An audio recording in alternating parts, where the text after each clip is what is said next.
ನಮಸ್ಕಾರ ಎಲ್ಲರಿಗೂ.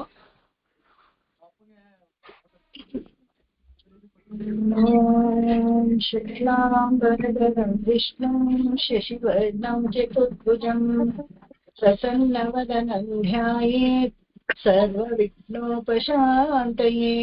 ಗುರು ಬ್ರಹ್ಮ ಗುರು ವಿಷ್ಣು ಗುರುದೇವೋ ಮಹೇಶ್ವರಃ ಗುರು ಸಾಕ್ಷಾತ್ ಪರಬ್ರಹ್ಮ ತಸ್ಮೈ ಶ್ರೀ ಗುರವೇ ನಮಃ.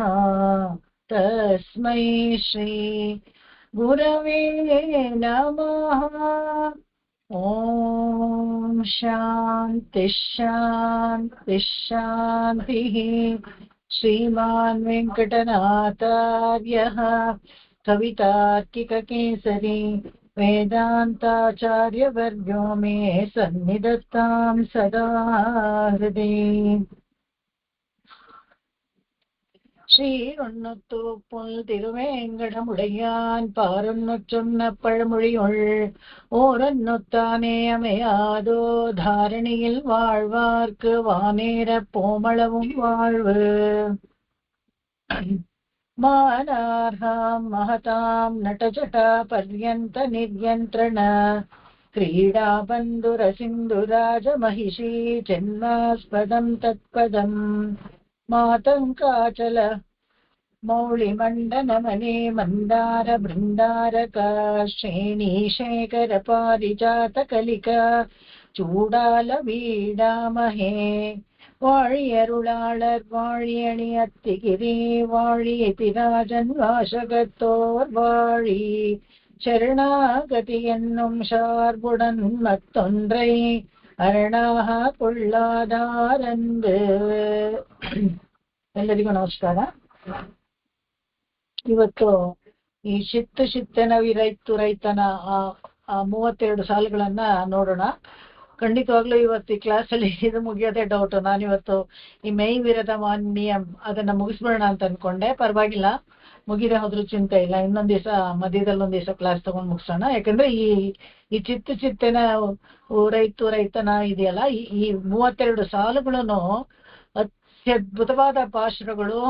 ಜೀವನದಲ್ಲಿ ನಿಜವಾಗ್ಲೂ ನಾನು ಕಲ್ತುಕೊಂಡಾಗ ಕೂಡ ಇಷ್ಟು ಸ್ವಾದ ನನಗೆ ಬಂದಿರ್ಲಿಲ್ಲ. ಆದ್ರೆ ನಿಮ್ಗೆ ಇವಾಗ ಹೇಳ್ಕೊಡ್ಬೇಕಾದ್ರೆ ಮತ್ತೆ ರಿವೈಸ್ ಮಾಡಿದಾಗ ನನಗೆ ತುಂಬಾ ಮನಸ್ಸಿಗೆ ಹಿಡಿಸ್ತು, ಮತ್ತೆ ಇನ್ನೂ ಹೆಚ್ಚು ಅರ್ಥ ಆಯ್ತು ಅಂತ ಹೇಳ್ಕೊಬೋದ್ಬೇಕಾದ್ರೆ. ಯಾಕೆಂದ್ರೆ 32 ಸಾಲಗಳಲ್ಲಿ ಕಂಪ್ಲೀಟ್ 4 ಅಧ್ಯಾಯ ಬ್ರಹ್ಮಸೂತ್ರದಲ್ಲಿ ಇದೆಯಲ್ಲ. 4 ಅಧ್ಯಾಯವನ್ನ ಒಂದೊಂದು ಅಧ್ಯಾಯದಲ್ಲಿ 4 ಪಾದ ಇದೆ.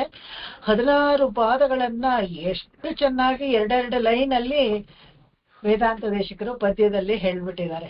ಎಂಥ ಕವಿತಾ ಸಾಮರ್ಥ್ಯ, ಏನು ಚಮತ್ಕಾರ ಈ ಭಾಷೆನಲ್ಲಿ. ಅದನ್ನ ಎಷ್ಟು ಚೆನ್ನಾಗಿ ಹೇಳಿದ್ದಾರೆ. ಯಾರಿಗೂ ಬ್ರಹ್ಮಸೂತ್ರದ ಗೂಢಾರ್ಥ, ಬ್ರಹ್ಮಸೂತ್ರದ ತಿರುಳು ಏನಪ್ಪಾ ಅಂತ ಯಾರಿಗಾದ್ರೂ ಗೊತ್ತಾಗ್ಬೇಕು ಅನ್ಸಿದ್ರೆ ಅವರು ಶ್ರೀಭಾಷ್ಯ ಕಾಲಕ್ಷೇಪ ಅದೆಲ್ಲ ಮಾಡ್ಬೇಕು.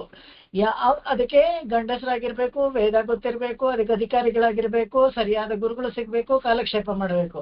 ಈ ಪ್ರಬಂಧದಲ್ಲಿ 32 ಸಾಲಲ್ಲಿ ಎಷ್ಟು ಅಚ್ಚುಕಟ್ಟಾಗಿ ಅದು ಅಷ್ಟನ್ನು ಹೀಗೆ ನಮ್ಗೆ ಬರೆದು ಕೊಟ್ಬಿಟ್ಟಿದ್ದಾರೆ. ಯಾರೊಬ್ರು ಅದನ್ನ ಅನುಸಂಧಾನ ಮಾಡಿ ಬ್ರಹ್ಮಸೂತ್ರದಲ್ಲಿ ಇರೋ ವಿಷಯ ಇಷ್ಟೇ ಅಂತ ಅಷ್ಟು ಚೆನ್ನಾಗಿ ನಮಗೆ ತಿಳಿಸ್ಕೊಟ್ಬಿಟ್ಟಿದ್ದಾರೆ.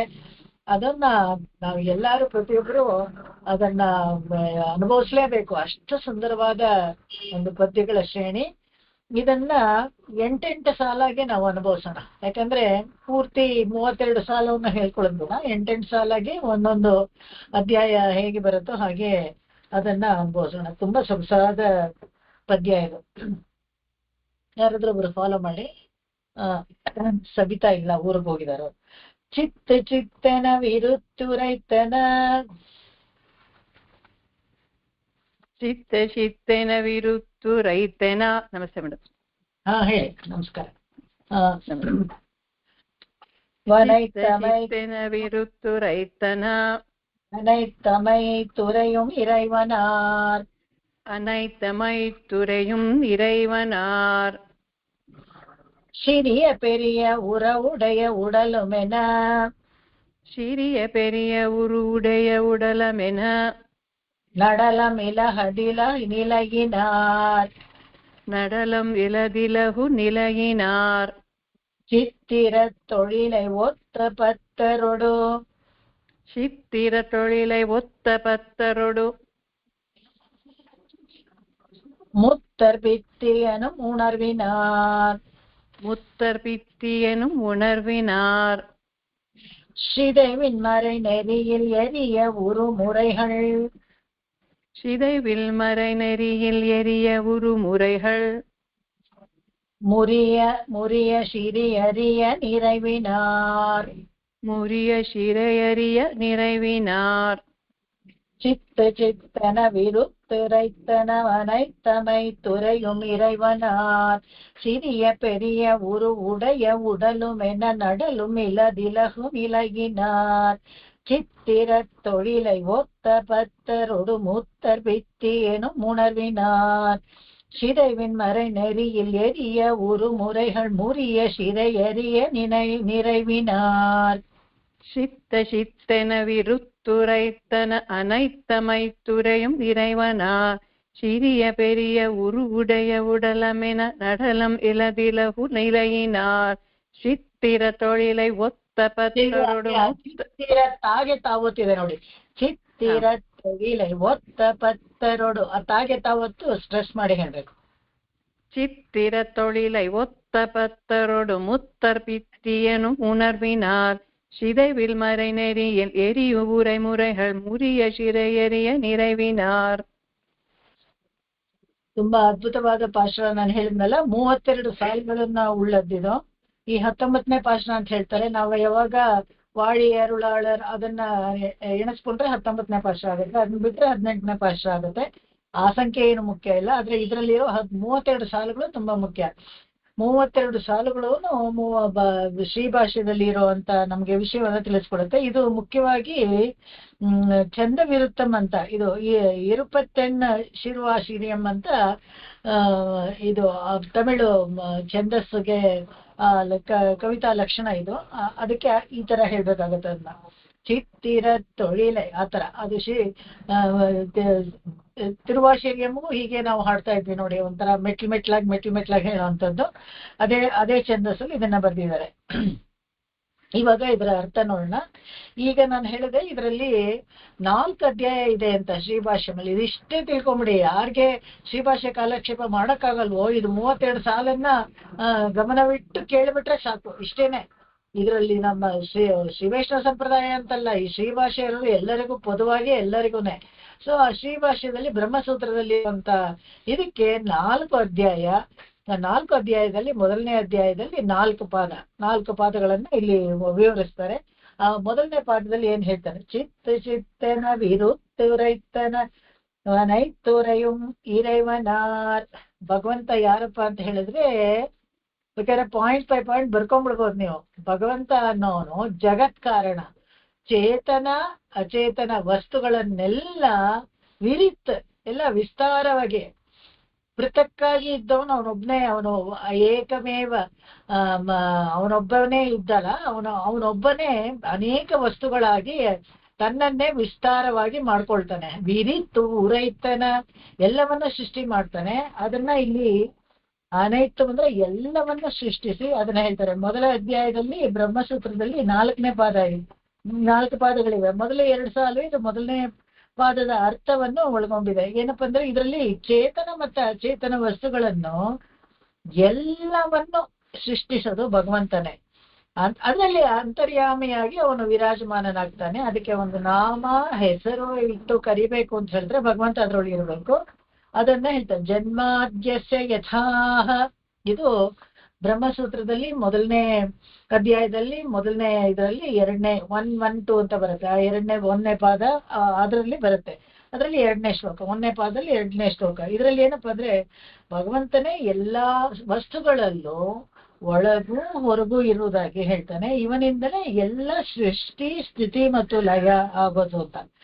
ಗತಿ ಸಾಮಾನ್ಯ 1-1-11 ಇದೇ ಬ್ರಹ್ಮಸೂತ್ರದಲ್ಲಿ ಹನ್ನೊಂದನೇ ಶ್ಲೋಕ ಬರುತ್ತೆ. ಮೊದಲನೇ ಪಾದದಲ್ಲಿ ಎಲ್ಲ ವಸ್ತುಗಳಲ್ಲೂ ಸಾಮಾನ್ಯತೆಯನ್ನು ಕಂಡುಕೊಳ್ಬಹುದು. ಏನು ಸಾಮಾನ್ಯತೆ? Common in all the things ಅಂತ ಹೇಳಿದ್ರೆ, ಚೇತನ ಅಚೇತನ ಎಲ್ಲ ವಸ್ತುಗಳು ಕಾಮನ್ ಯಾವುದು ಅಂತ ಹೇಳಿದ್ರೆ ಸೃಷ್ಟಿಕರ್ತ, ಮೂಲವಾಗಿ ಸೃಷ್ಟಿ ಎಲ್ಲಿಂದ ಆಗ್ತಾ ಅದು ಕಾಮನ್. ಒಂದು ಪೇರೆಂಟೇಜ್ ಅಂತೀವಲ್ಲ, ತಾದೈ ಅಂತ ನಾವು ನೋಡಿದ್ವಲ್ಲ, ಆ ತರ ಆ ತಂದೆ ಸ್ಥಾನದಲ್ಲಿ ಇದ್ಕೊಂಡು ಬೀಜಂ ಅಹಂ ಬೀಜ ಪ್ರದಮ್ ಅಂತ ಭಗವದ್ಗೀತೆನಲ್ಲೂ ಹೇಳ್ತಾನೆ. ಬೀಜಂ ಮಾಂ ಸರ್ವಭೂತಾನ, ನಾನೇ ಎಲ್ಲದಕ್ಕೂ ಭೂತಗಳಿಗೂ ನಾನೇ ಬೀಜ, ನಾನೇ ಮೂಲ ಪುರುಷ ಅಂತ ಹೇಳ್ತಾನಲ್ಲ, ಅದು ಇಲ್ಲಿ ಹೇಳ್ತಾರೆ. ಎಲ್ಲ ವಸ್ತುಗಳಿಗೂ ಸಾಮಾನ್ಯತೆ ಇದರಿಂದ ಪ್ರಪಂಚ ಸೃಷ್ಟಿ ಉದ್ದೇಶವಾಗಿದೆ. ಇದಕ್ಕೆ ಪ್ರಪಂಚ ಸೃಷ್ಟಿ ಉದ್ದೇಶ ಆಗಿದೆ. ಆಮೇಲೆ ಇಲ್ಲಿ ಇನ್ನೊಂದೇನಪ್ಪಾ ಅಂತ ಹೇಳಿದ್ರೆ, ಇವನೇ ಜಗತ್ ಕಾರಣ. ಜಗತ್ ಕಾರಣಕ್ಕೆ ಒಂದು ವಸ್ತು ಬೇಕಲ್ವ. ಯಾವ್ದಾದ್ರು ಒಂದು ನಾವು ಅಡಿಗೆನೋ ಅಥವಾ ಇನ್ನೊಂದೇನೋ ಒಂದು ಖಾದ್ಯ ತಯಾರಿಸ್ತೀವಿ ಅಂದ್ರೆ ಅದಕ್ಕೊಂದು ರಾ ಮೆಟೀರಿಯಲ್ ಬೇಕು. ಆ ತರ ಈ ಇಡೀ ಜಗತ್ತು ಉಂಟಾಗಕ್ಕೆ ಕಾರಣಭೂತವಾಗಿರೋದು ಯಾರು ಅಂದ್ರೆ ಜಗತ್ತು ಕಾರಣಭೂತನಾಗಿರೋನು ಭಗವಂತನೇ. ಕೇವಲ ಅವನ ಸಂಕಲ್ಪ ಮಾತ್ರದಿಂದಲೇ ಇದು ಸೃಷ್ಟಿ ಆಗೋದು. ಉಳಿ ಅವನು ಎಲ್ಲವನ್ನ ನುಂಗ್ಬಿಟ್ಟು ಮಹಾಪ್ರಳಯ ಕಾಲದಲ್ಲಿ ಅನೇಕ ಯುಗಾಂತರ ಹಾಗೆ ಮಲ್ಕೊಂಡಿರ್ಬೋದು ಅವನು. ಇದು ಪ್ರಳಯ ಜಲದ ಮೇಲೆ ಅವನನ್ನ ಯಾರು ಬಲವಂತ ಪಡಿಸೋಕ್ಕಾಗಲ್ಲ ಸೃಷ್ಟಿ ಮಾಡಿ ಅಂತ. ಆದ್ರೆ ಅವನ ಸಂಕಲ್ಪ ಮಾತ್ರದಿಂದಲೇ ಮತ್ತೆ ಅವನು ಸೃಷ್ಟಿಯನ್ನ ಶುರು ಮಾಡ್ತಾನೆ. ಅದಕ್ಕೆ ಕಾರಣ ಬೇರೆ ಯಾರು ಇಲ್ಲ, ಅವನೇ ಕಾರಣ. ಅದಕ್ಕೆ ಜಗತ್ ಕಾರಣಭೂತ್ ಅವನನ್ನ, ಭಗವಂತನನ್ನ ಹಾಗೆ ಕೂಡ ನಾವು ಕರಿಬಹುದು. ಇನ್ನು ಎರಡನೇ ಸಾಲು ನೋಡೋಣ. ನೋಡಿ, ಎರಡು ಲೈನ್ಗೆ ಇಷ್ಟೊಂದು ಅರ್ಥ. ಎಲ್ಲವನ್ನು ಚೇತನ ಅಚೇತನ ಎಲ್ಲ ವಸ್ತುಗಳಿಗೂ ಸೃಷ್ಟಿ ಸ್ಥಿತಿ ಲಯಕ್ಕೆ ಕಾರಣವಾದವನು ಜಗತ್ ಕಾರಣ ವಸ್ತು ಯಾರಪ್ಪ ಅಂತ ಹೇಳಿದ್ರೆ ಪರಬ್ರಹ್ಮ, ಅದೇ ಶ್ರೀಮನ್ ನಾರಾಯಣ. ಅದನ್ನ ಇಲ್ಲಿ ಹೇಳ್ತಾರೆ. ನೆಕ್ಸ್ಟ್ ಎರಡನೇ ಪಾದಕ್ಕೆ ಎರಡನೇದು ಇದು ಒಂದನೇ ಅಧ್ಯಾಯದಲ್ಲಿ ಎರಡನೇ ಪಾದಕ್ಕೆ ಮೀನಿಂಗ್ ನೋಡೋಣ. சிறிய பெரிய உடைய உடಲು மென நடலும் விலகு நிலையினார். ಈ ಮೂರನೇ ಮತ್ತು ನಾಲ್ಕನೇ ಸಾಲಿದೆಯಲ್ಲ, ಇದು ಮೊದಲನೇ ಅಧ್ಯಾಯದ ಎರಡನೇ ಪಾದವನ್ನು ತಿಳಿಸುತ್ತೆ. ಅಂತರ್ಯಾಮಿಯಾಗಿ ಆದಿದೇವಾದಿದೇವ ಲೋಕಾದಿಶು ತದ್ಧರ್ಮ ವ್ಯಪದೇಶ.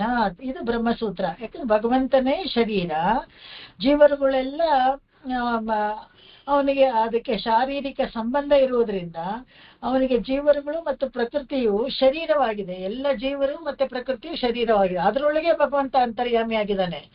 ಭಗವಂತನಿಗೆ ಇದು ವಿಸಿಬಲ್ ಡ್ರೆಸ್ ಯಾರಪ್ಪ ಅಂದ್ರೆ ಎಲ್ಲ ಜೀವಿಗಳು ಮತ್ತೆ ಎಲ್ಲ ಅಚೇತನ ವಸ್ತುಗಳು ಸೃಷ್ಟಿನಲ್ಲಿ ಏನೇನು ಸೃಷ್ಟಿ ಮಾಡಿದನೋ ಅದೆಲ್ಲ ಭಗವಂತನಿಗೆ ಶರೀರ. ಅವನು ಶರೀರಿ, ಅವನಿಗೆ ಶರೀರವಾಗಿದೆ. ಅವನಿಗೆ ಮೈಗೆ ಒಂದು ಉಡುಪಿನ ತರ ಇದೆ, ಅದು ಅದ್ರೊಳಗೆ ಅವನು ಭಗವಂತ ಇದ್ದಾನೆ. ಇದನ್ನ ತುಂಬಾ ಸೊಗಸಾಗಿ ಇಲ್ಲಿ ಹೇಳ್ತಾರೆ. ಶಿರಿಯ ಪೇರಿ ಉಡೆಯ ಸೂಕ್ಷ್ಮವಾದ ಮತ್ತು ಸ್ಥೂಲವಾದ ರೂಪಗಳನ್ನ ಎಲ್ಲಾ ವಸ್ತುಗಳನ್ನು ಅವನೆಲ್ಲ ತನ್ನ ಶರೀರ ಎಂಬಂತೆ ಇಟ್ಕೊಂಡಿದ್ದಾನಂತೆ. ಅವನ ಉಡಲು ಮೇನ ಅವನ ಶರೀರದಂತೆ ಇಟ್ಕೊಂಡಿದ್ದಾನೆ. ಅದು ನೋಡೋಣ. ಆಮೇಲೆ ಇಲ್ಲಿ ನೆಕ್ಸ್ಟ್ ಲೈನ್ಗೆ ನಡಲು ಇಲ್ಲದಿಲಹ ನಿಲಯಿನ. ನಡಲು ಇಲ್ಲದಿಲಹ ಅಂದ್ರೆ ಇದು ಅವುಗಳಲ್ಲಿ ಏನಾದ್ರೂ ಒಂದು ದೋಷ ಇದ್ರೆ, ಇವಾಗ ಒಂದು ಕಚಡನೋ ಒಂದು ಇನ್ನೇನೋ ಒಂದಿರುತ್ತೆ ಅಂತ ಇಟ್ಕೊಳ್ಳಿ, ವಾಸನೆ ಬರೋದು, ಗಬ್ಬನಾಥ ಬರುವಂತದ್ದು ಏನೋ ಒಂದು ವಸ್ತು ಇರುತ್ತೆ ಅಂತ ಇಟ್ಕೊಳ್ಳಿ, ಅದ್ರಲ್ಲೂ ಭಗವಂತ ಇದ್ದಾನೆ ಅಂದ್ರೆ ಇದ್ದಾನೆ. ಆದ್ರೆ ಅದನ್ನ ಒಂದು ಗಮನಿಸ್ಬೇಕು, ಅವುಗಳ ದೋಷ ಗಂಧದ ಸ್ಪರ್ಶ ಸೋಕದಂತೆ ಇರ್ತಾನಂತೆ ಭಗವಂತ. ಅದ್ರೊಳಗೆ ಅವುಗಳ ದೋಷ ಯಾವುದೂ ಅವನಿಗೆ ಅಂಟಿಕೊಳ್ಳೋದಿಲ್ಲ. ಅದು ಒಂದು ಆಶ್ಚರ್ಯಕರವಾದ ಸಂಗತಿ. ಅದು ಇನ್ನು ಮುಂದಿನ ಎರಡು ಸಾಲನ್ನ ನೋಡೋಣ. ಎಲ್ಲ ಚಿಕ್ಕದು ದೊಡ್ಡದು ಸೂಕ್ಷ್ಮ ಮತ್ತೆ ಇದು ಭೂಮ ಯಾವುದು ದೊಡ್ಡದಾಗಿರೋದು ಸ್ಥೂಲವಾಗಿರೋದು ಅದನ್ನು ಎಲ್ಲ ಉರುವಡಿ ಎಲ್ಲ ಅಮೀಬಾ ಇಂದ ಬ್ರಹ್ಮಸ್ತಂಭ ಬಸೌದಸೌ ಮುಸ್ತೇವ ವಿಶ್ವಂಬರ. ಅವನು ಭಗವಂತ ಭೂಮಿಯಂತ ಎತ್ಕೊಳ್ಬೇಕಾದ್ರೆ ಬ್ರಹ್ಮಸ್ತಂಭ ಮೊದಲ್ಕೊಂಡು ಎಲ್ಲವನ್ನ ಸೇರಿ ಎತ್ಕೊಂಡ್ಬಿಟ್ನಲ್ಲ, ಆತರ ಎಲ್ಲವನ್ನ ಒಂದು ಸಣ್ಣ ಸ್ತಂಭ ಅಂತ ಹೇಳಿದ್ರೆ ಒಂದು ಸಿಂಗಲ್ ಸೆಲ್ಡ್ ಆನಿಮಲ್ ಅಮೀಬಾ ಇರುತ್ತಲ್ಲ, ಅದರಿಂದ ಹಿಡಿದು ಚತುರ್ಮುಖ ಬ್ರಹ್ಮನವರೆಗೂ ಸ್ಥೂಲವಾಗಿರೋ ಬೆಟ್ಟಗಳು ಗುಡ್ಡಗಳು ಎಲ್ಲವನ್ನು ಸೇರಿ ನಡಲಂ ಇಲ್ಲದಿಲಹ ಅವುಗಳ ದೋಷ ಇವನಿಗೆ ಯಾವುದು ಅಂಟ್ಕೊಳ್ದೆ ಇರೋ ತರ ಅವನು ಅದ್ರೊಳಗೆ ಇದ್ಕೊಂಡಿದ್ದಾನೆ. ಏನ್ ಆಶ್ಚರ್ಯ ನೋಡಿ. ಎಲ್ಲದಕ್ಕೂ ಶರೀರಿಯಾಗಿ ಎಲ್ಲದಕ್ಕೂ ಅಂತರ್ಯಾಮಿಯಾಗಿ ಭಗವಂತ ಇದ್ದಾನೆ. ಭಗವಂತನೇ ಜಗತ್ ಕಾರಣ, ಅವನೇ ಎಲ್ಲವನ್ನು ಸೃಷ್ಟಿಸಿದ್ದಾನೆ, ಎಲ್ಲದರೊಳಗೂ ಅವನಿದ್ದಾನೆ. ನಂಬರ್ 2 ಇದು ಆಯ್ತಾ. ಇವಾಗ ಮೂರನೇ ಪಾದಕ್ಕೆ ಹೋಗೋಣ. ಈ ಮೂರನೇ ಪಾದ ಅಂತ ಹೇಳಿದ್ರೆ 5ನೇ ಮತ್ತು 6ನೇ ಸಾಲಿದು. ಚಿತ್ತಿರ ತೊழிலை ಒತ್ತ ಪತ್ತರೋಡು ಮುತ್ತರ್ ಬಿತ್ತಿಯನು ಉಣರ್ವಿನಾರ್. ಇದು ಬ್ರಹ್ಮಸೂತ್ರದ ಮೊದಲನೇ ಅಧ್ಯಾಯದ 3ನೇ ಪಾದ ಹೇಳುತ್ತೆ. ಈ ಭಗವಂತನ ಸಂಕಲ್ಪನೆ ಎಲ್ಲಕ್ಕೂ ಆಧಾರ. ಹೇಗೆ ಅಂತ ಹೇಳಿದ್ರೆ, ಒಂದು ಗೋಡೆ ಮೇಲೆ ನಾವು ಒಂದು ಪಿಕ್ಚರ್, ಒಂದು ಡ್ರಾಯಿಂಗ್ ಏನಾದ್ರು ಹ್ಯಾಂಗ್ ಮಾಡ್ಬೇಕಾದ್ರೆ ಗೋಡೆ ಹೇಗೆ ಆಧಾರನೋ ಆ ತರ ಚೇತನ ಮತ್ತು ಅಚೇತನ ವಸ್ತುಗಳೆಲ್ಲ ಕಣ್ಣಲ್ಲಿ ಕಾಣಕ್ಕೆ, ನೋಡಕ್ಕೆ, ಮುಟ್ಟಕ್ಕೆ ನಮ್ಗೆ ಸಿಗತ್ತೆ ಅಂದ್ರೆ ಅದಕ್ಕೆ ಆಧಾರವಾಗಿ ಭಗವಂತನಿದ್ದಾನೆ ಅಂತ. ಅದನ್ನೇ ಇಲ್ಲಿ ಹೇಳುದು. ಚಿತ್ತಿರ ತೊழிலை ಒತ್ತ ಪತ್ತರೊಡು ಮುತ್ತ ಬಿತ್ತಿಯನು ಉಣವಿನಾರ್. ಅದಕ್ಕೊಂದು ಶೇಪು, ನಾಮ, ರೂಪ ಇವೆಲ್ಲ ನಮಗೆ ಸಿಗತ್ತೆ ಅಂತ ಹೇಳಿದ್ರೆ ಅದಕ್ಕೆ ಕಾರಣ ಭಗವಂತನೇ ಅಂತ. ದುಭ್ಯಾದ್ಯ ಆಯತನಂ ಶ್ವಶಬ್ದಾತ್ ಅಂತ ಹೇಳ್ತಾರೆ. ಇದು ಅಷ್ಟೇ ಮೊದಲನೇ ಇದರಲ್ಲಿ 3ನೇ ಪಾಠದಲ್ಲಿ ಮೊದಲನೇ ಶ್ಲೋಕ ಬರುತ್ತೆ. ಇದು ಅಂದ್ರೆ ದಿವಿ ದುಭ್ಯಾದ್ಯ ಅಂತ ಹೇಳಿದ್ರೆ ದಿವಿ, ಭುವಿ, ಆದಿ ಎಲ್ಲ ಕಡೆನು, ದೇವಲೋಕ, ಮರ್ತ್ಯಲೋಕ, ಅಧೋಲೋಕ ಎಲ್ಲ ಲೋಕಗಳಲ್ಲೂ ಭಗವಂತನಲ್ಲೇ ಸೃಷ್ಟಿಯಾಗಿ ಭಗವಂತನಲ್ಲೇ ಲಯವಾಗತ್ತೆ. ಅವನಿಂದಲೇ ಉಂಟಾಗಿ ಅವನಲ್ಲೇ ಕೊನೆ ಹೊಂದುವಂಥದ್ದು ಎಲ್ಲ ಲೋಕಗಳು. ನಾವೇನೀಗ ಊರ್ಧ್ವ ಲೋಕಗಳು ಮತ್ತೆ ಅಧೋಲೋಕಗಳು ಅಂತೆಲ್ಲ ನಾವೇನ್ ಹೇಳ್ತೀವಿ, ಎಲ್ಲ ಲೋಕಗಳು ಭಗವಂತನಿಂದಲೇ, ಅವನ ಸಂಕಲ್ಪದಿಂದಲೇ ಉಂಟಾಗಿ ಅವನಲ್ಲೇ ಹೋಗಿ ಲಯ ಆಗುವಂಥದ್ದು. ಇದು ಅದು ಹೇಳೋದು. ಮತ್ತೆ 4ನೇ ಸಾಲು, ಅದನ್ನ 4ನೇ ಪಾದವನ್ನ ನೋಡೋಣ. ಅದೇನಪ್ಪಾ ಅಂತ ಹೇಳಿದ್ರೆ, சிதைவின்மறை நெறியில் எரிய உரு முறைகள் முறிய ಶಿರೆಯದಿಯ நிறைவினார். ಮೊದಲನೇ ಅಧ್ಯಾಯದಲ್ಲಿ 4ನೇ ಪಾದ ಇದು ಎಷ್ಟು ಸರಳವಾಗಿ ಇಷ್ಟಿಷ್ಟೇ ಹೇಳಿದ್ದಾರೆ. ಇದಕ್ಕೆ ಬ್ರಹ್ಮಸೂತ್ರದಲ್ಲಿ ಅಷ್ಟು ಮಹಾನು ಎಲ್ಲರೂ ವ್ಯಾಖ್ಯಾನ ಮಾಡಿ ಎಷ್ಟೆಷ್ಟು ಕಾಲಕ್ಷೇಪ ಮಾಡ್ತಾರೆ. ಈ ಪದ್ಯದಲ್ಲಿ ಅಷ್ಟು ಸುಲಭವಾಗಿ ನಮಗೆ ಸರಳವಾಗಿ ಅರ್ಥ ಆಗೋ ತರ ವೇದಾಂತ ದೇಶಿಕರು ನಮ್ಗೆ ತಿಳಿಸ್ಕೊಡ್ತಾರೆ ನೋಡಿ. ಶಿದೈವಿನ್ ಮರೈ ನೆದಿಯಿಲ್ ಎದಿಯ ಊರು ಮುರೈಹಳ್ ಅಂತ ಹೇಳಿದ್ರೆ ಇದರಲ್ಲಿ ಏನಪ್ಪಾ ವಿಶೇಷ ಅಂತ ಹೇಳಿದ್ರೆ, ಭಗವಂತನ ಅಪರಿಮಿತ ಮಹಿಮೆ, ಅವನ ಕೀರ್ತಿ, ಅವನ ಸಾಮರ್ಥ್ಯ, ಅವನ ಮಹಿಮೆ ಎಲ್ಲವನ್ನು ಕೊಂಡಾಡುತ್ತೆ. ಇದು ಏನಪ್ಪಾ ಅಂತ ಹೇಳಿದ್ರೆ, ಇಲ್ಲೇ ಪರಮಾತ್ಮ ಒಬ್ಬನೇ ಜಗತ್ ಕಾರಣ. ಇದೆಲ್ಲಾನು ವೇದಗಳು ನಮಗೆ ತಿಳಿಸ್ಕೊಡುತ್ತೆ. ವೇದಗಳು ವೇದಾಂತದಲ್ಲಿ ಅವನ ಸಾಮರ್ಥ್ಯವನ್ನ ನಮಗೆ ಹೇಳುತ್ತೆ. ಭಗವಂತ ಒಬ್ಬನೇ, one and only one who is responsible for creation of this earth ಅಂತ. ಅದನ್ನ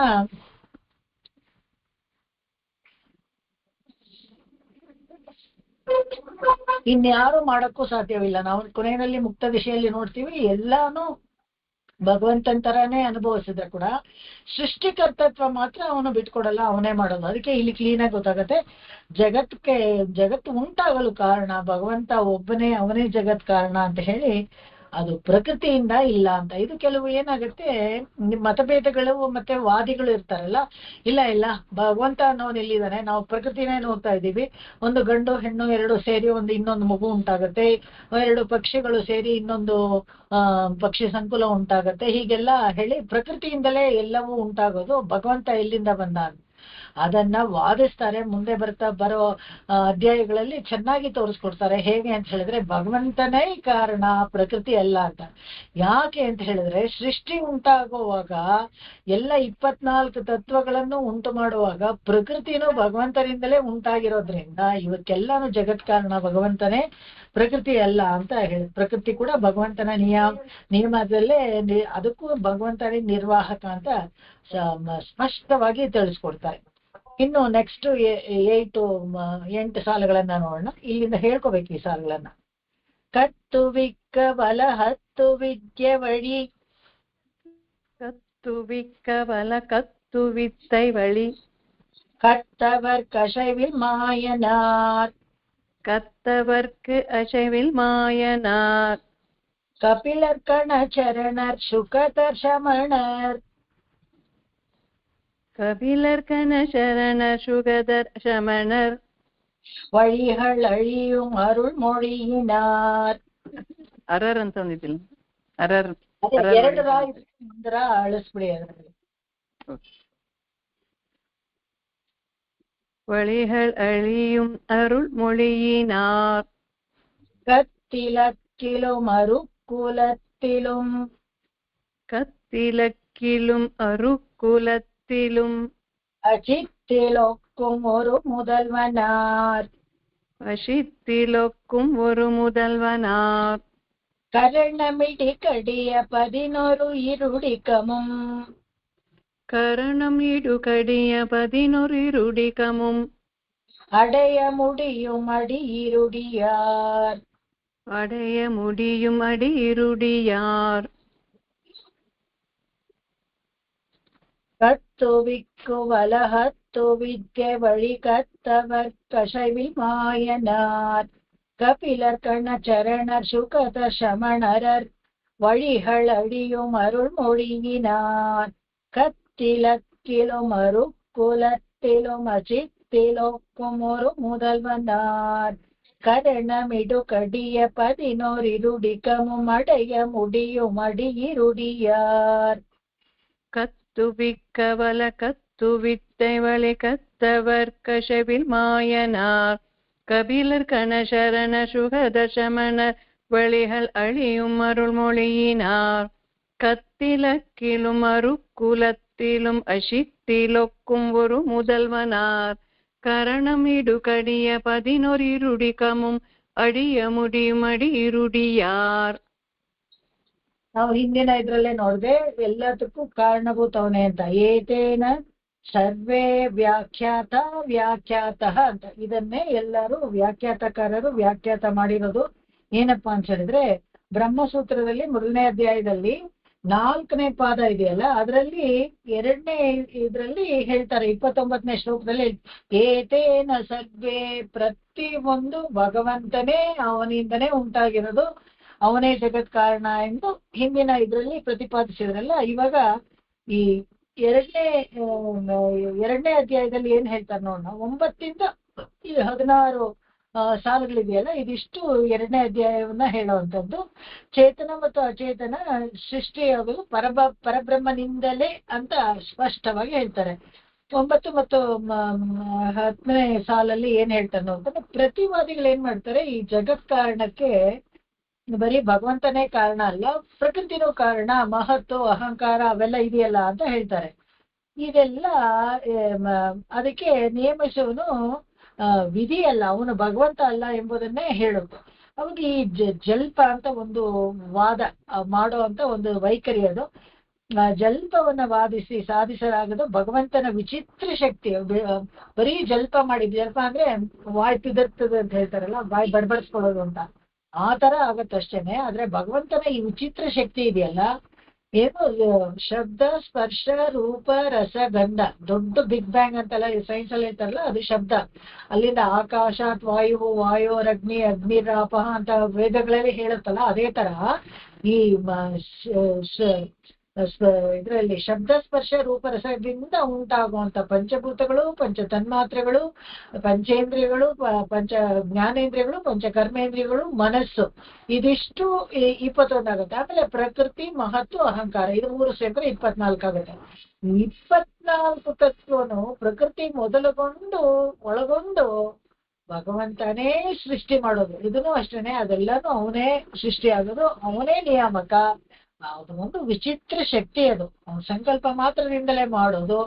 ಜಲ್ಪವಾದಗಳಿಂದ ಭಗವಂತನಿಂದ ಏನಾಗಲ್ಲ, ಪ್ರಕೃತಿ ಮಹತ್ವ ಅದೇ ಇದ್ರೆ ಆಗ್ಬಿಡತ್ತೆ ಅಂತ ಆಗಲ್ಲ. ಯಾಕಂದ್ರೆ ಅದಕ್ಕೆ ಒಂದು ಶರೀರ, ಅದಕ್ಕೆ ಒಂದು ನಾಮ ರೂಪ ಎಲ್ಲ ಬೇಕಾದ್ರೆ ಈ ಪಂಚಭೂತಗಳಿಂದ ಉಂಟಾಗಿರುವಂತ ಶರೀರವನ್ನು ತಗೊಳ್ಬೇಕು. ಪ್ರಕೃತಿ ತಗೊಂಡಾದ್ರೆ ಅದಕ್ಕೊಂದು ಶೇಪು ರೂಪ ಎಲ್ಲ ಬರುತ್ತೆ, ಅದಕ್ಕೆ ಹೆಸರು ಕೊಡ್ಬೇಕು. ಅವೆಲ್ಲ ಯಾರು ಮಾಡ್ತಾರೆ, ಅದೆಲ್ಲ ಭಗವಂತನೇ ಮಾಡಿರೋದು. ಆದ್ರಿಂದ ಜಗತ್ತಿಗೆ ಮೂಲ ಕಾರಣ, ಜಗತ್ ಕಾರಣ ಭಗವಂತನೊಬ್ಬನೇ. ಪ್ರಕೃತಿ ಇಲ್ಲದೆ ಇದ್ರೂ ನಡೆಯುತ್ತೆ ಅಂತ ಇದರಲ್ಲಿ ಸ್ಪಷ್ಟವಾಗಿ ಹೇಳ್ಬಿಟ್ಟಿದ್ದಾರೆ. ಈ ವಿಚಿತ್ರ ಶಕ್ತಿ ಜಗತ್ ಕಾರಣತ್ವವನ್ನು ಬೇರೆ ಯಾರು ಮಾಡಕ್ಕಾಗಲ್ಲ. ಇದನ್ನ ಬೇರೆ ಯಾರು ಮಾಡಕ್ಕಾಗಲ್ಲ. ಚತುರ್ಮುಖ ಬ್ರಹ್ಮನನ್ನ ನಾಭಿಯ ಕಮಲದಲ್ಲಿ ಸೃಷ್ಟಿ ಮಾಡಿದ್ರು, ಸುಮ್ಮನೆ ಕೂತಿದ್ದ, ಏನು ಕೆಲಸ ಇಲ್ಲ, ಪೋರ್ಟ್ಫೋಲಿಯೋ ಇಲ್ಲ. ಯಾಕೆ ಅಂತ ಹೇಳಿದ್ರೆ 24 ತತ್ವ ಕೊಡೋವರೆಗೂ ಅವ್ನಿಗೇನು ಅವನಿಗೇನು ಸಾಧ್ಯ ಇಲ್ಲ, ಅವನೇನು ಉಂಟು ಮಾಡಕ್ಕಾಗಲ್ಲ. he cannot produce anything. ಯಾಕಂದ್ರೆ ಜಗತ್ ಕಾರಣ ಮೂಲಭೂತವಾಗಿರುವಂತ ಭಗವಂತ ಈ 24 ತತ್ವಗಳನ್ನು ಸೃಷ್ಟಿ ಮಾಡಿ ಬ್ರಹ್ಮನ ಕೈಗೆ ಕೊಡ್ತಾನೆ. ಬ್ರಹ್ಮನ ಕೈಗೆ ಕೊಟ್ಟು ಅದರಲ್ಲಿ ಯಾವ ಯಾವ ಜೀವಾತ್ಮಗಳಿಗೆ ಏನೇನು ಶರೀರ ಅನ್ನೋದನ್ನ ಚಿತ್ರಗುಪ್ತನ ಲೆಕ್ಕ ಇಟ್ಕೊಂಡು ಅವ್ನು ಮಾಡ್ತಾನೆ ವಿನಃ ಅವನಿಗೆ ಸ್ವಂತವಾಗಿ ಏನು ಮಾಡಕ್ಕಾಗಲ್ಲ. ಇದೆಲ್ಲ ಭಗವಂತನೇ ಕೊಡೋದು. ಇದಕ್ಕೆ ಜಗತ್ ಕಾರಣ ಭಗವಂತ ಅಂತ ಗೊತ್ತಾಗತ್ತೆ.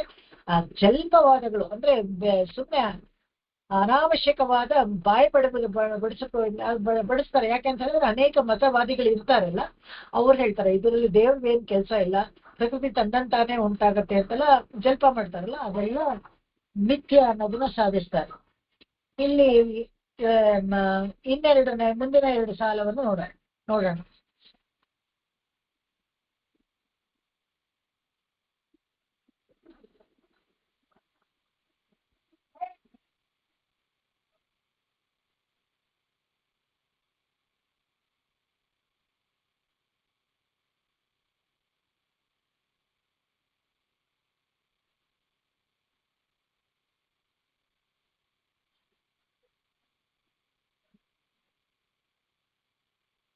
ಈ ಕರ್ತುಬಿಕ್ಕ ಬಲ ಅಂತ ಹೇಳಿದ್ರೆ ಕಾರಣವನ್ನು ಕಲ್ಪಿಸಲು ಸಮರ್ಥನಾದ ಆ ಬಲ ಇದೆಯಲ್ಲ, ವಿಶೇಷವಾದ ಶಕ್ತಿ.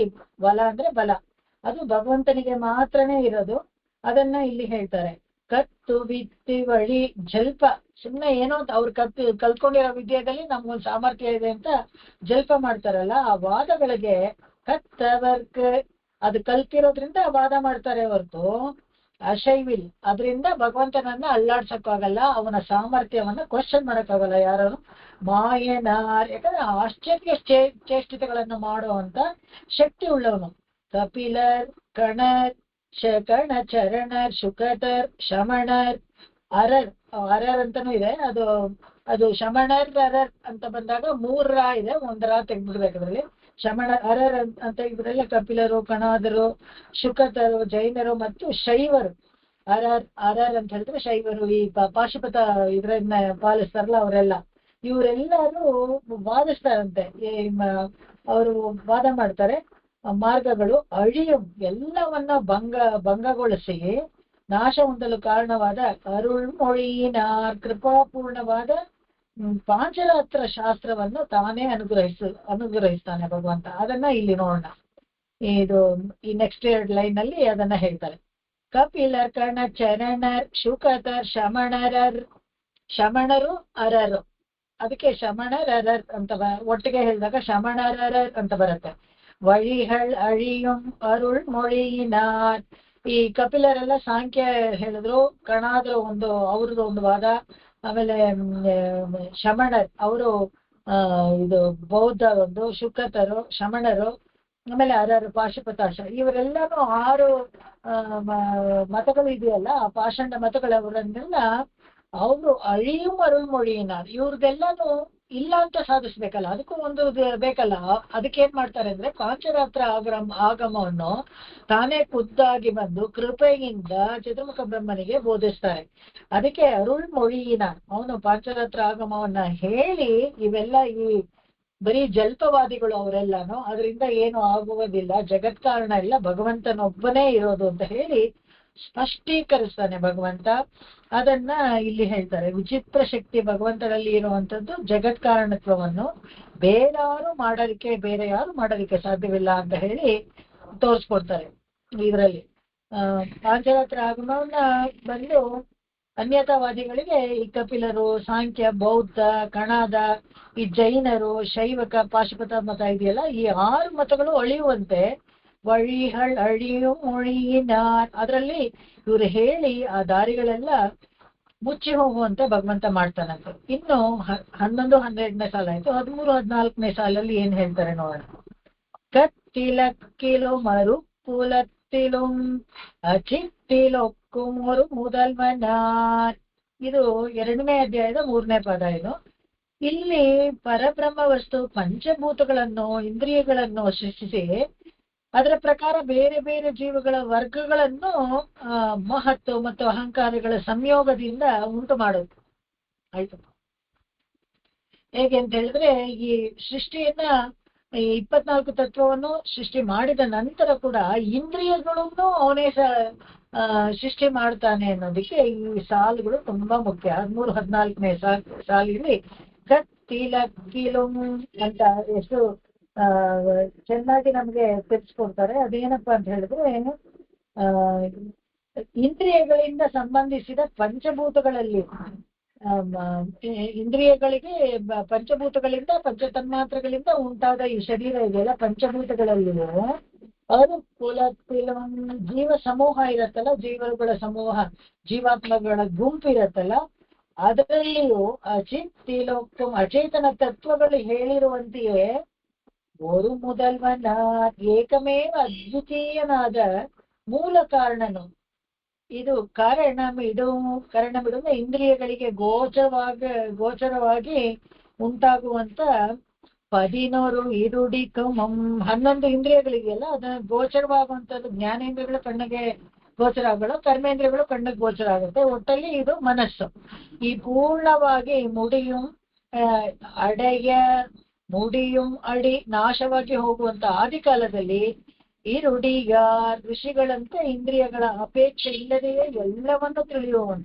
ಇವನು ಸೃಷ್ಟಿ ಮಾಡೋದು, ಎಲ್ಲವನ್ನು ಸೃಷ್ಟಿ ಮಾಡ್ತಾನೆ. ಹೇಗೆ ಅಂತ ಹೇಳಿದ್ರೆ ಪಂಚಭೂತಗಳಲ್ಲಿ ಇಂದ್ರಿಯಗಳನ್ನು ಸೃಷ್ಟಿಸಿ ಅದರ ಪ್ರಕಾರ ಬೇರೆ ಬೇರೆ ಜೀವಗಳಿಗೆ, ಬೇರೆ ಬೇರೆ ವರ್ಗಗಳಿಗೆ ಮಹತ್ವ ಅಹಂಕಾರ ಆ ಭೇದಗಳನ್ನ ಇಟ್ಟು ಅವುಗಳ ಸಂಯೋಗದಿಂದ ಅವುಗಳು ವರ್ತನೆ ಮತ್ತೆ ಅದುಗಳ ಆಹಾರಗಳು, ಅವು ಎಲ್ಲಿ ವಾಸ ಮಾಡ್ಬೇಕು, ಇವೆಲ್ಲ ನಿಶ್ಚಯ ಆಗುತ್ತೆ. ಇದು ಅವನು ಇಂದ್ರಿಯಗಳನ್ನ ಕೊಟ್ಟು ಅವುಗಳಿಗೆ ಒಂದು ಶರೀರವನ್ನ ಕೊಟ್ಟು ಮಹತ್ವ ಮತ್ತು ಅಹಂಕಾರಗಳ ಸಂಯೋಗದಿಂದ ಉಂಟು ಮಾಡ್ತಾನೆ. ಸಾಕ್ಷಾತ್ ಭಗವಂತನೇ ಈ ಕೆಲಸವನ್ನ ಮಾಡೋದು. ಶಬ್ದ ಸ್ಪರ್ಶಾದಿಗಳು ಉಂಟು ಮಾಡಿದ ಮೇಲೆ ತನ್ಮೂಲಕ ಈ ಪಂಚೇಂದ್ರಿಯಗಳು, ಪಂಚಕರ್ಮೇಂದ್ರಿಯಗಳು, ಪಂಚಜ್ಞಾನೇಂದ್ರಿಯಗಳು ಅದರಲ್ಲಿ ಎಲ್ಲವನ್ನೂ ಉಂಟು ಮಾಡ್ತಾನೆ. ಅದಕ್ಕೆ ಇವನು ಮೊದಲಿಗ, ಭಗವಂತನೇ ಮೊದಲಿಗ, ಬೇರೆ ಯಾರು ಮಾಡೋದಿಲ್ಲ, ಇದನ್ನ ಮಾಡೋಕ್ಕಾಗೋದೇ ಇಲ್ಲ. முதல்வனார் ಅಂತ ಅದನ್ನೇ ಇಲ್ಲಿ ಹೇಳೋದು. ಇನ್ನು ನೆಕ್ಸ್ಟ್ 2 ಸಾಲಿಗೆ ಹೋಗೋಣ. ಕರಣಮಿಡು ಕಡಿಯ 11 ಇರುಡಿಕಮಂ ಅಡೆಯ ಮುಡಿಯುಂ ಅಡಿ ಇರುಡಿಯಾರ್. ಇದು 4ನೇ ಪಾದ, ಕೊನೆ ಪಾದ, 2ನೇ ಅಧ್ಯಾಯದಲ್ಲಿ ಹೇಗೆ ಇಂದ್ರಿಯಗಳನ್ನ ಎಲ್ಲವನ್ನ ಸೃಷ್ಟಿಸಿ, ಅಂದ್ರೆ 24 ತತ್ವಗಳಿಗೂ ಸೃಷ್ಟಿಸಿ ಪಂಚಭೂತಗಳಿಂದ ಇಂದ್ರಿಯಗಳು ಉಂಟಾಗುತ್ತೆ ಅನ್ನೋದಕ್ಕೆ ಇವನೇ ಮೊದಲಿಗನಾಗ್ತಾನೋ, ಅದೇ ತರ ಕರಣಮಿಡು ಕಡಿಯ, ಅದೇ ಕರ್ಣ ಕಳೇಬರಗಳು ಅಂತ ನಾವೇ ಹೇಳ್ತೀವಲ್ಲ, ಅದನ್ನ ಇರುಡಿಗಳು ಇಂದ್ರಿಯಗಳು ಪಂಚೇಂದ್ರಿಯಗಳು, ಮತ್ತೆ ಪಂಚೇಂದ್ರಿಯಗಳಲ್ಲಿ ಪಂಚ ಜ್ಞಾನೇಂದ್ರಿಯಗಳು, ಕರ್ಮೇಂದ್ರಿಯಗಳು ಮತ್ತು ಮನಸ್ಸು, ಇವೆಲ್ಲವನ್ನು ಅವನೇ ಸೃಷ್ಟಿ ಮಾಡ್ತಾನೆ. ಚೇತನ ಮತ್ತು ಅಚೇತನ ತತ್ವಗಳಲ್ಲಿ ಹೇಳಿರುವಂತ முதல்வனார் ಇವನೇನೆ ಇಂದ್ರಿಯಗಳಿಗೆ ಇಂದ್ರಿಯಗಳಿಗೆ ಗೋಚರ ಉಂಟಾಗುವ 11 ಇರುಡಿಕಮಂ 11 ಇಂದ್ರಿಯಗಳು ಅಡೆಯ ಪೂರ್ಣವಾಗಿ ನಮಗೆ ಸಿಗ್ಬೇಕು ಅಂದ್ರೆ ಮಡಿ ನಾಶವಾಗಿ ಹೋಗುವ ಆದಿಕಾಲದಲ್ಲಿ ಇರುಡಿಯಾರ್. ಅವಾಗ ಅವೆಲ್ಲ ನಾಶವಾಗಿ ಹೋಗ್ಬಿಟ್ಟಾಗ ಅವಾಗ ಹೇಗೆ ನಮಗೆ ಉಣರ್வு ಗೊತ್ತಾಗತ್ತೆ ಅಂತ ಹೇಳಿದ್ರೆ, ಅವನು ಋಷಿಗಳಂತೆ ಇಂದ್ರಿಯಗಳ ಅಪೇಕ್ಷೆ ಇಲ್ಲದೆಯೇ ಎಲ್ಲವನ್ನು ತಿಳಿಯುವವರು. ಈ ಜ್ಞಾನದ ಕಣ್ಣು ಅಂತ ಒಂದಿರುತ್ತೆ, ಅವಾಗ ಈ ಕುರುಡರಿಗೆ ಕೂಡ ಹೊರಗಡೆ ಏನಿರುತ್ತೆ ಅಂತ ಗೊತ್ತಾಗತ್ತಂತೆ. ಇದೆಲ್ಲ ಯೋಗದಲ್ಲಿ ಸಾಧನೆ ಮಾಡ್ಕೊಳ್ಬಹುದು ಪ್ರತಿಯೊಬ್ಬರು. ಅದನ್ನ ಇಲ್ಲಿ ಹೇಳ್ತಾರೆ, ಅಪೇಕ್ಷೆ ಇಲ್ಲದೆಯೇ ಎಲ್ಲವನ್ನು ತಿಳಿಯುವವನು. ಅದನ್ನ ಇದು 2ನೇ ಇದರಲ್ಲಿ ಕೊನೆ ಪಾದದಲ್ಲಿ ಹೇಳ್ತಾರೆ. ಈ 2ನೇ ಅಧ್ಯಾಯ 11 ಇಂದ್ರಿಯಗಳು ಅದನ್ನ ನಾವು ನೋಡಿದ್ವಲ್ಲ, ಮನಸ್ಸು ಸೇರಿ 5 ಜ್ಞಾನೇಂದ್ರಿಯ, ಇದು ಎಲ್ಲ ಈಶ್ವರ ಒಬ್ಬನೇ ಜಗತ್ ಕಾರಣವೆಂದು ಸ್ಪಷ್ಟವಾಗಿ ತಿಳಿಸುತ್ತೆ. ಹೇಗೆ ಬಾಕಿದು ಸ್ಥೂಲವಾದ ಶರೀರ ಇವುಗಳನ್ನೆಲ್ಲ ಅವನೇ ಮಾಡ್ತಾನೋ, ಸೃಷ್ಟಿ ಮಾಡ್ತಾನೋ, ಅದೇ ತರ ಈ ಕಣ್ಣಿಗೆ ಕಾಣದೇ ಇರೋಂತ ಒಂದು ವಿಚಾರ ಕೂಡ, ಜ್ಞಾನೇಂದ್ರಿಯಗಳು, ಇಂಥ ವಿಚಾರಗಳು ಕೂಡ ಅವನೇನೆ ಸೃಷ್ಟಿ ಮಾಡೋದು, ಅವನೇನೆ ಮೂಲಭೂತ ಕಾರಣ ಅಂತ ಇದರಲ್ಲಿ ಸ್ಪಷ್ಟವಾಗಿ ಹೇಳ್ತಾರೆ. ಇನ್ನು 3ನೇ ಅಧ್ಯಾಯಕ್ಕೆ ಹೋಗೋಣ. ಇದು ಸ್ವಲ್ಪ ಟಫ್ವೇನೆ, ಅಂದ್ರೆ ನಿಧಾನಕ್ಕೆ ಅದ್ರ ಮೇಲೆ ನಾವು ಕಾನ್ಸಂಟ್ರೇಟ್ ಮಾಡ್ಬೇಕು. ಒಟ್ಟಲ್ಲಿ ಕೊನೆಯಲ್ಲಿ ಮತ್ತೆ ಸಮ್ಮರೈಸ್ ಮಾಡಿ ಹೇಳ್ತೀನಿ. ಒಟ್ಟಲ್ಲಿ ಇರೋದು 4 ಅಧ್ಯಾಯ, ಒಂದೊಂದು ಅಧ್ಯಾಯದಲ್ಲೂ 4 ಪಾದಗಳು, 4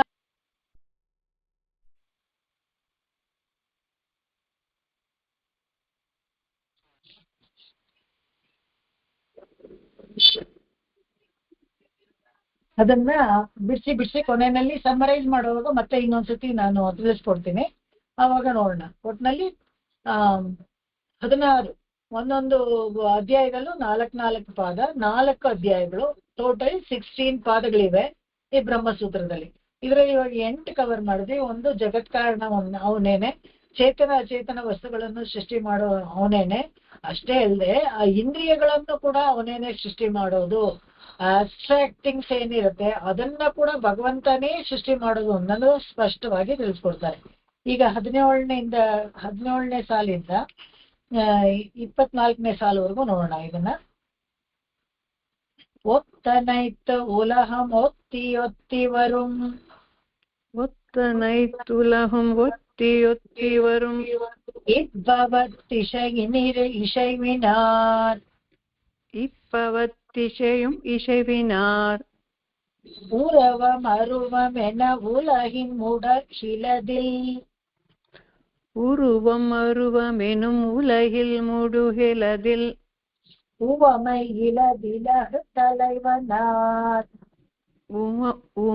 உவமை இலதிலகு தலைவனார், உத்தமப்படி வகுத்த வித்யைகளில், உத்தமப்படி வகுத்த வித்தைகளில், உத்தரிக்க உணர்குணவனார், உத்தரிக்க உணர்குணவனார், உரிய கிரிசைகளில் அரியதொரு விறகு, உரிய கிரிசைகளில் அரியதொரு விறகு, தெரிய விரையும் அவர் பரிவினார், தெரிய விரையும் அவர் பரிவினார், ஒத்தனைத்துலகும் ஒத்தி வரும் இப்பவத்திசையினிசைவினார், உறவம் அருவமென உலகின் முடகிலதில் உவமை இலதிலகு தலைவனார், உத்தமப்படி வகுத்த வித்யைகளில் உத்தரிக்க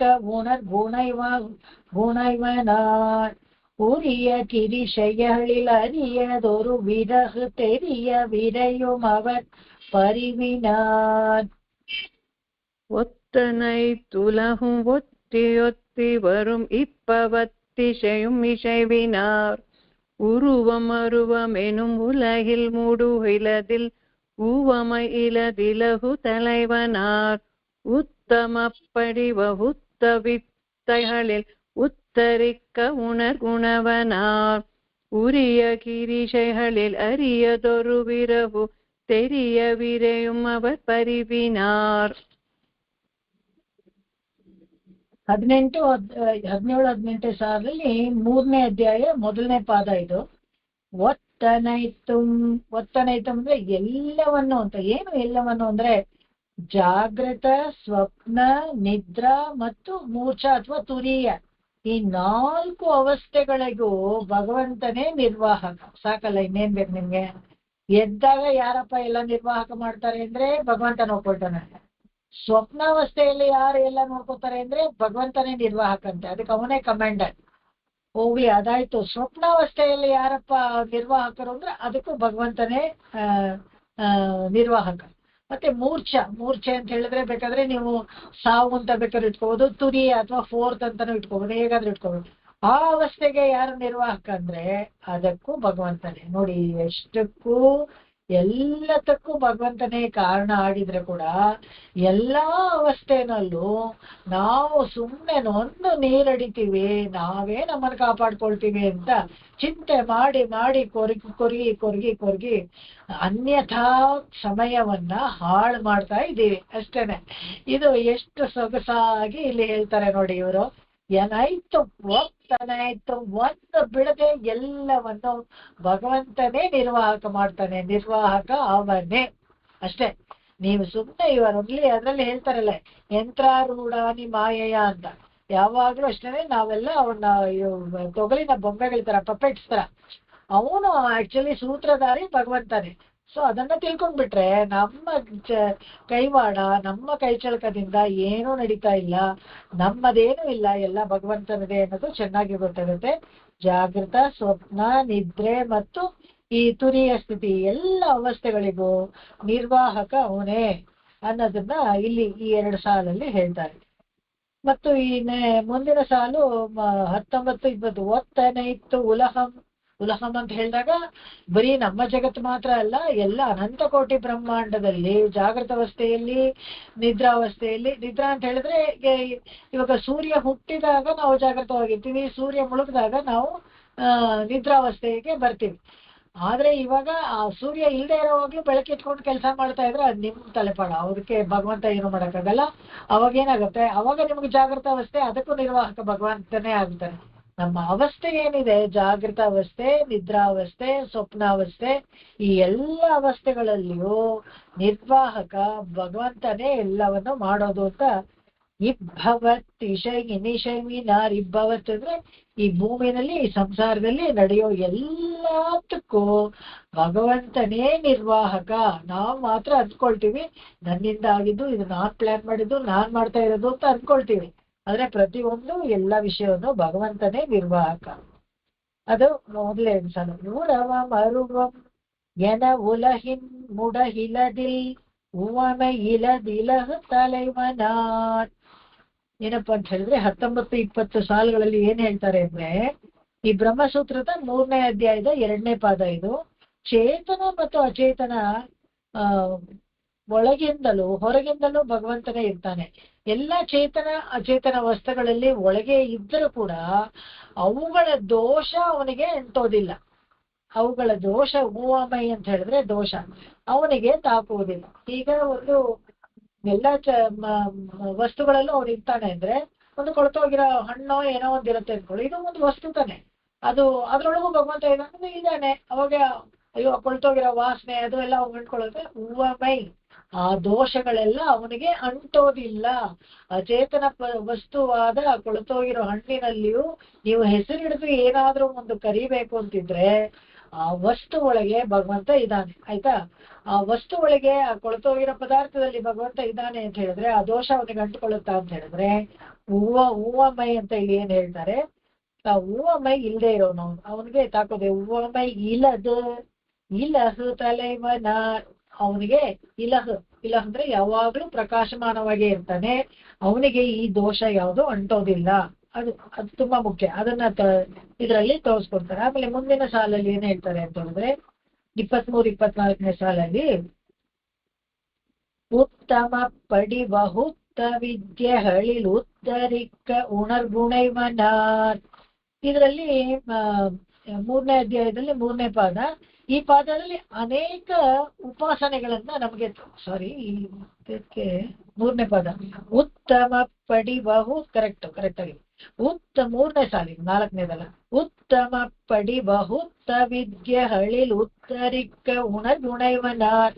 ಸರಿ, ಹಾಗಾದ್ರೆ ಎಲ್ಲದಕ್ಕಿಂತಲೂ ಉತ್ತಮ ಅವನನ್ನ ನಾವು ನೋಡ್ಬೇಕಾದ್ರೆ, ಅವನನ್ನ ಸಾಕ್ಷಾತ್ಕಾರ ಮಾಡ್ಕೊಳ್ಬೇಕಾದ್ರೆ, ಅವನನ್ನ ಪಡಿಬೇಕಾದ್ರೆ ಏನ್ ಮಾಡ್ಬೇಕು ಅಂದ್ರೆ ಅದನ್ನು ಅವನೇ ಹೇಳ್ಕೊಳ್ತಾನೆ.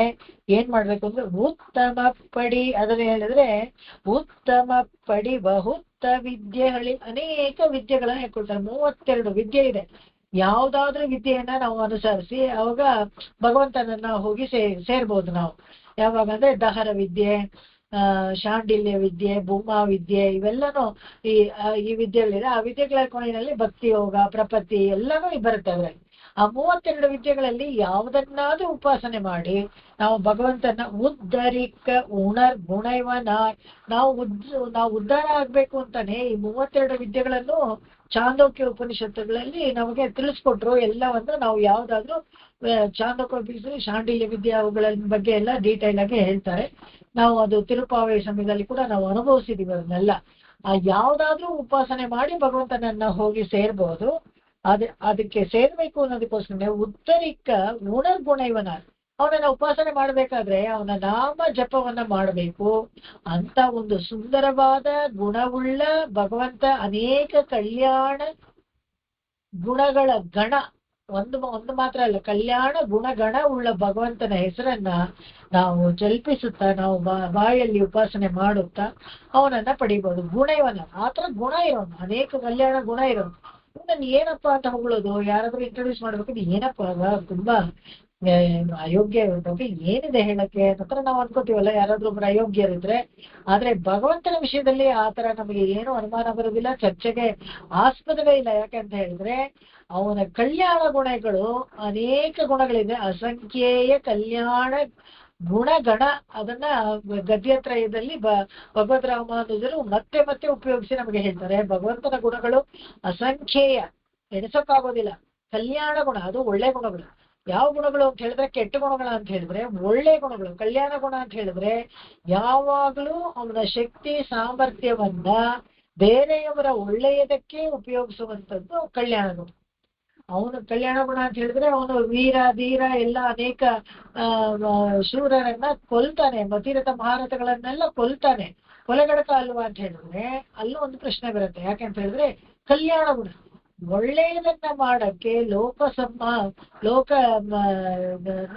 ಸಂರಕ್ಷಿಸೋಕೋಸ್ಕರ, ಆಶ್ರಿತರ ರಕ್ಷಣೆಗೋಸ್ಕರ ಮಾಡಿರುವಂತ ಒಂದು ಶಿಕ್ಷೆ ಇದೆಯಲ್ಲ, ಅದು ಕೂಡ ಕಲ್ಯಾಣ ಗುಣದಲ್ಲೇ ಸೇರುತ್ತೆ.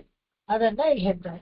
ಜ್ಞಾನ, ಬಲ, ಐಶ್ವರ್ಯ, ವೀರ್ಯ, ಶಕ್ತಿ ಅಂತ ಬರುತ್ತಲ್ಲ, ಅಲ್ಲಿ ಶಕ್ತಿ ತೇಜಸ್ಸು ಅಂತ. ಆ ಶಕ್ತಿ ಬರೋದು ಆ 6 ಭಾಗಗಳಲ್ಲಿ ಒಂದು ಶಕ್ತಿ ಇದೆಯಲ್ಲ, ಆ ಶಕ್ತಿ ಬಗ್ಗೆ ಏನ್ ಹೇಳ್ಬೇಕು ಅಂತ ಹೇಳಿದ್ರೆ, ಆ ಶಕ್ತಿಯನ್ನು ಭಗವಂತ ಯಾವಾಗ್ಲೂ ಬೇರೆಯವರ ಒಳ್ಳೆಯದಕ್ಕೆ ಉಪಯೋಗಿಸ್ತಾನೆ. ಕೆಟ್ಟವರನ್ನ ಸಂಹರಿಸಿದ್ರೆ ಕೂಡ ಅದು ಅದರಲ್ಲಿ ಒಂದು ಒಳ್ಳೆತನ ಇದೆ, ಅದನ್ನ ಹೇಳ್ತಾರೆ ಅಲ್ಲಿ.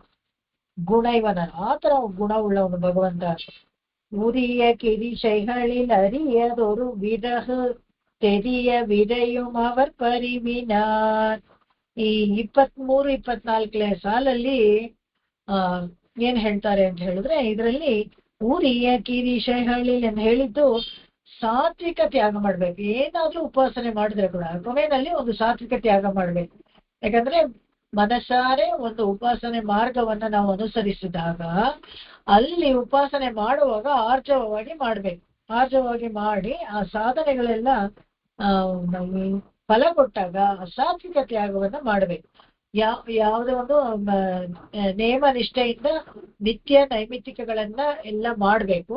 ಶಾಸ್ತ್ರಗಳನ್ನ ಅನುಸಾರವಾಗಿ ಧರ್ಮಕ್ಕೆ ಸರಿಯಾಗಿ ಅನುಷ್ಠಾನ ಮಾಡ್ತಾ ಇದ್ದಾಗ, ನಿತ್ಯ ನೈಮಿತ್ತಿಕಗಳನ್ನ ತಪ್ಪದೆ ಸಾಧನೆಯನ್ನ ಮಾಡಿದಾಗ ಆ ಫಲವನ್ನ ಭಗವಂತನಿಗೆ ಸಾತ್ವಿಕ ತ್ಯಾಗ ಮಾಡ್ಬೇಕು ಅಂತ ಹೇಳ್ತಾರೆ. ಅವಾಗ ಫಲವನ್ನ ಭಗವಂತನಿಗೆ ಅರ್ಪಿಸಿದಾಗ ಸಾತ್ವಿಕ ತ್ಯಾಗ ಆಗುತ್ತೆ. ಅವರನ್ನು ಭಗವಂತ ಮೆಚ್ಕೊಳ್ತಾನೆ. ಯಾರ ಆತರ ಸಾತ್ವಿಕ ತ್ಯಾಗವನ್ನ ಮಾಡ್ತಾರೋ, ನೈತ್ಯಾನುಸಂಧಾನ ಮಾಡ್ಕೊಂಡು ಅದರಲ್ಲಿ ತಮ್ಮದೇನು ಇಲ್ಲ ಅಂತ ಒಪ್ಕೊಳ್ತಾರೋ, ಅನನ್ಯಗತಿ ಆಕಿಂಚನ್ಯದಿಂದ ಭಗವಂತನನ್ನ ವರಿಸ್ತಾರೋ, ಅದು ಅವರಿಗೆ ಭಗವಂತ ಒಲಿತಾನೆ. ಅದರಲ್ಲೂ ನಿತ್ಯ ನೈಮಿಕ ಕರ್ಮಗಳನ್ನ ಒಂದೂ ಬಿಡದ ಯಾರು ಮಾಡ್ತಾರೋ, ಫಲತ್ಯಾಗ ಮಾಡಿ ಅಂದ್ರೆ ಸಾತ್ವಿಕ ತ್ಯಾಗ ಮಾಡಿ ಯಾರು ಮಾಡ್ತಾರೋ ಅವರಿಗೆ ಭಗವಂತ ಅವರ ಭಕ್ತಿಗೆ ಫಲವನ್ನು ಕೊಡ್ತಾನೆ. ಅದನ್ನ ಇಲ್ಲಿ ಹೇಳ್ತಾರೆ ನೋಡಿ. ಯಾವ ತರ ಸಾಧನೆ ಮಾಡ್ಬೇಕು, ಭಗವಂತನನ್ನ ಹೋಗಕ್ಕೆ ಯಾವ ತರ ಸಾಧನೆ ಮಾಡ್ಬೇಕು, ಹೇಗ್ ಮಾಡಿದ್ರೆ ಭಗವಂತನನ್ನ ಹೋಗಿ ಸೇರ್ಬೋದು ಅನ್ನೋ ಮಾರ್ಗವನ್ನ ಕೂಡ ಉಪಾಸನೆಯ ಮೂಲಕ ನಮ್ಗೆ ಇಲ್ಲಿ ತಿಳಿಸ್ಕೊಡ್ತಾರೆ. ಇನ್ನು ಮುಂದಿನ 8 ಹಾಡುಗಳನ್ನ ನೋಡೋಣ.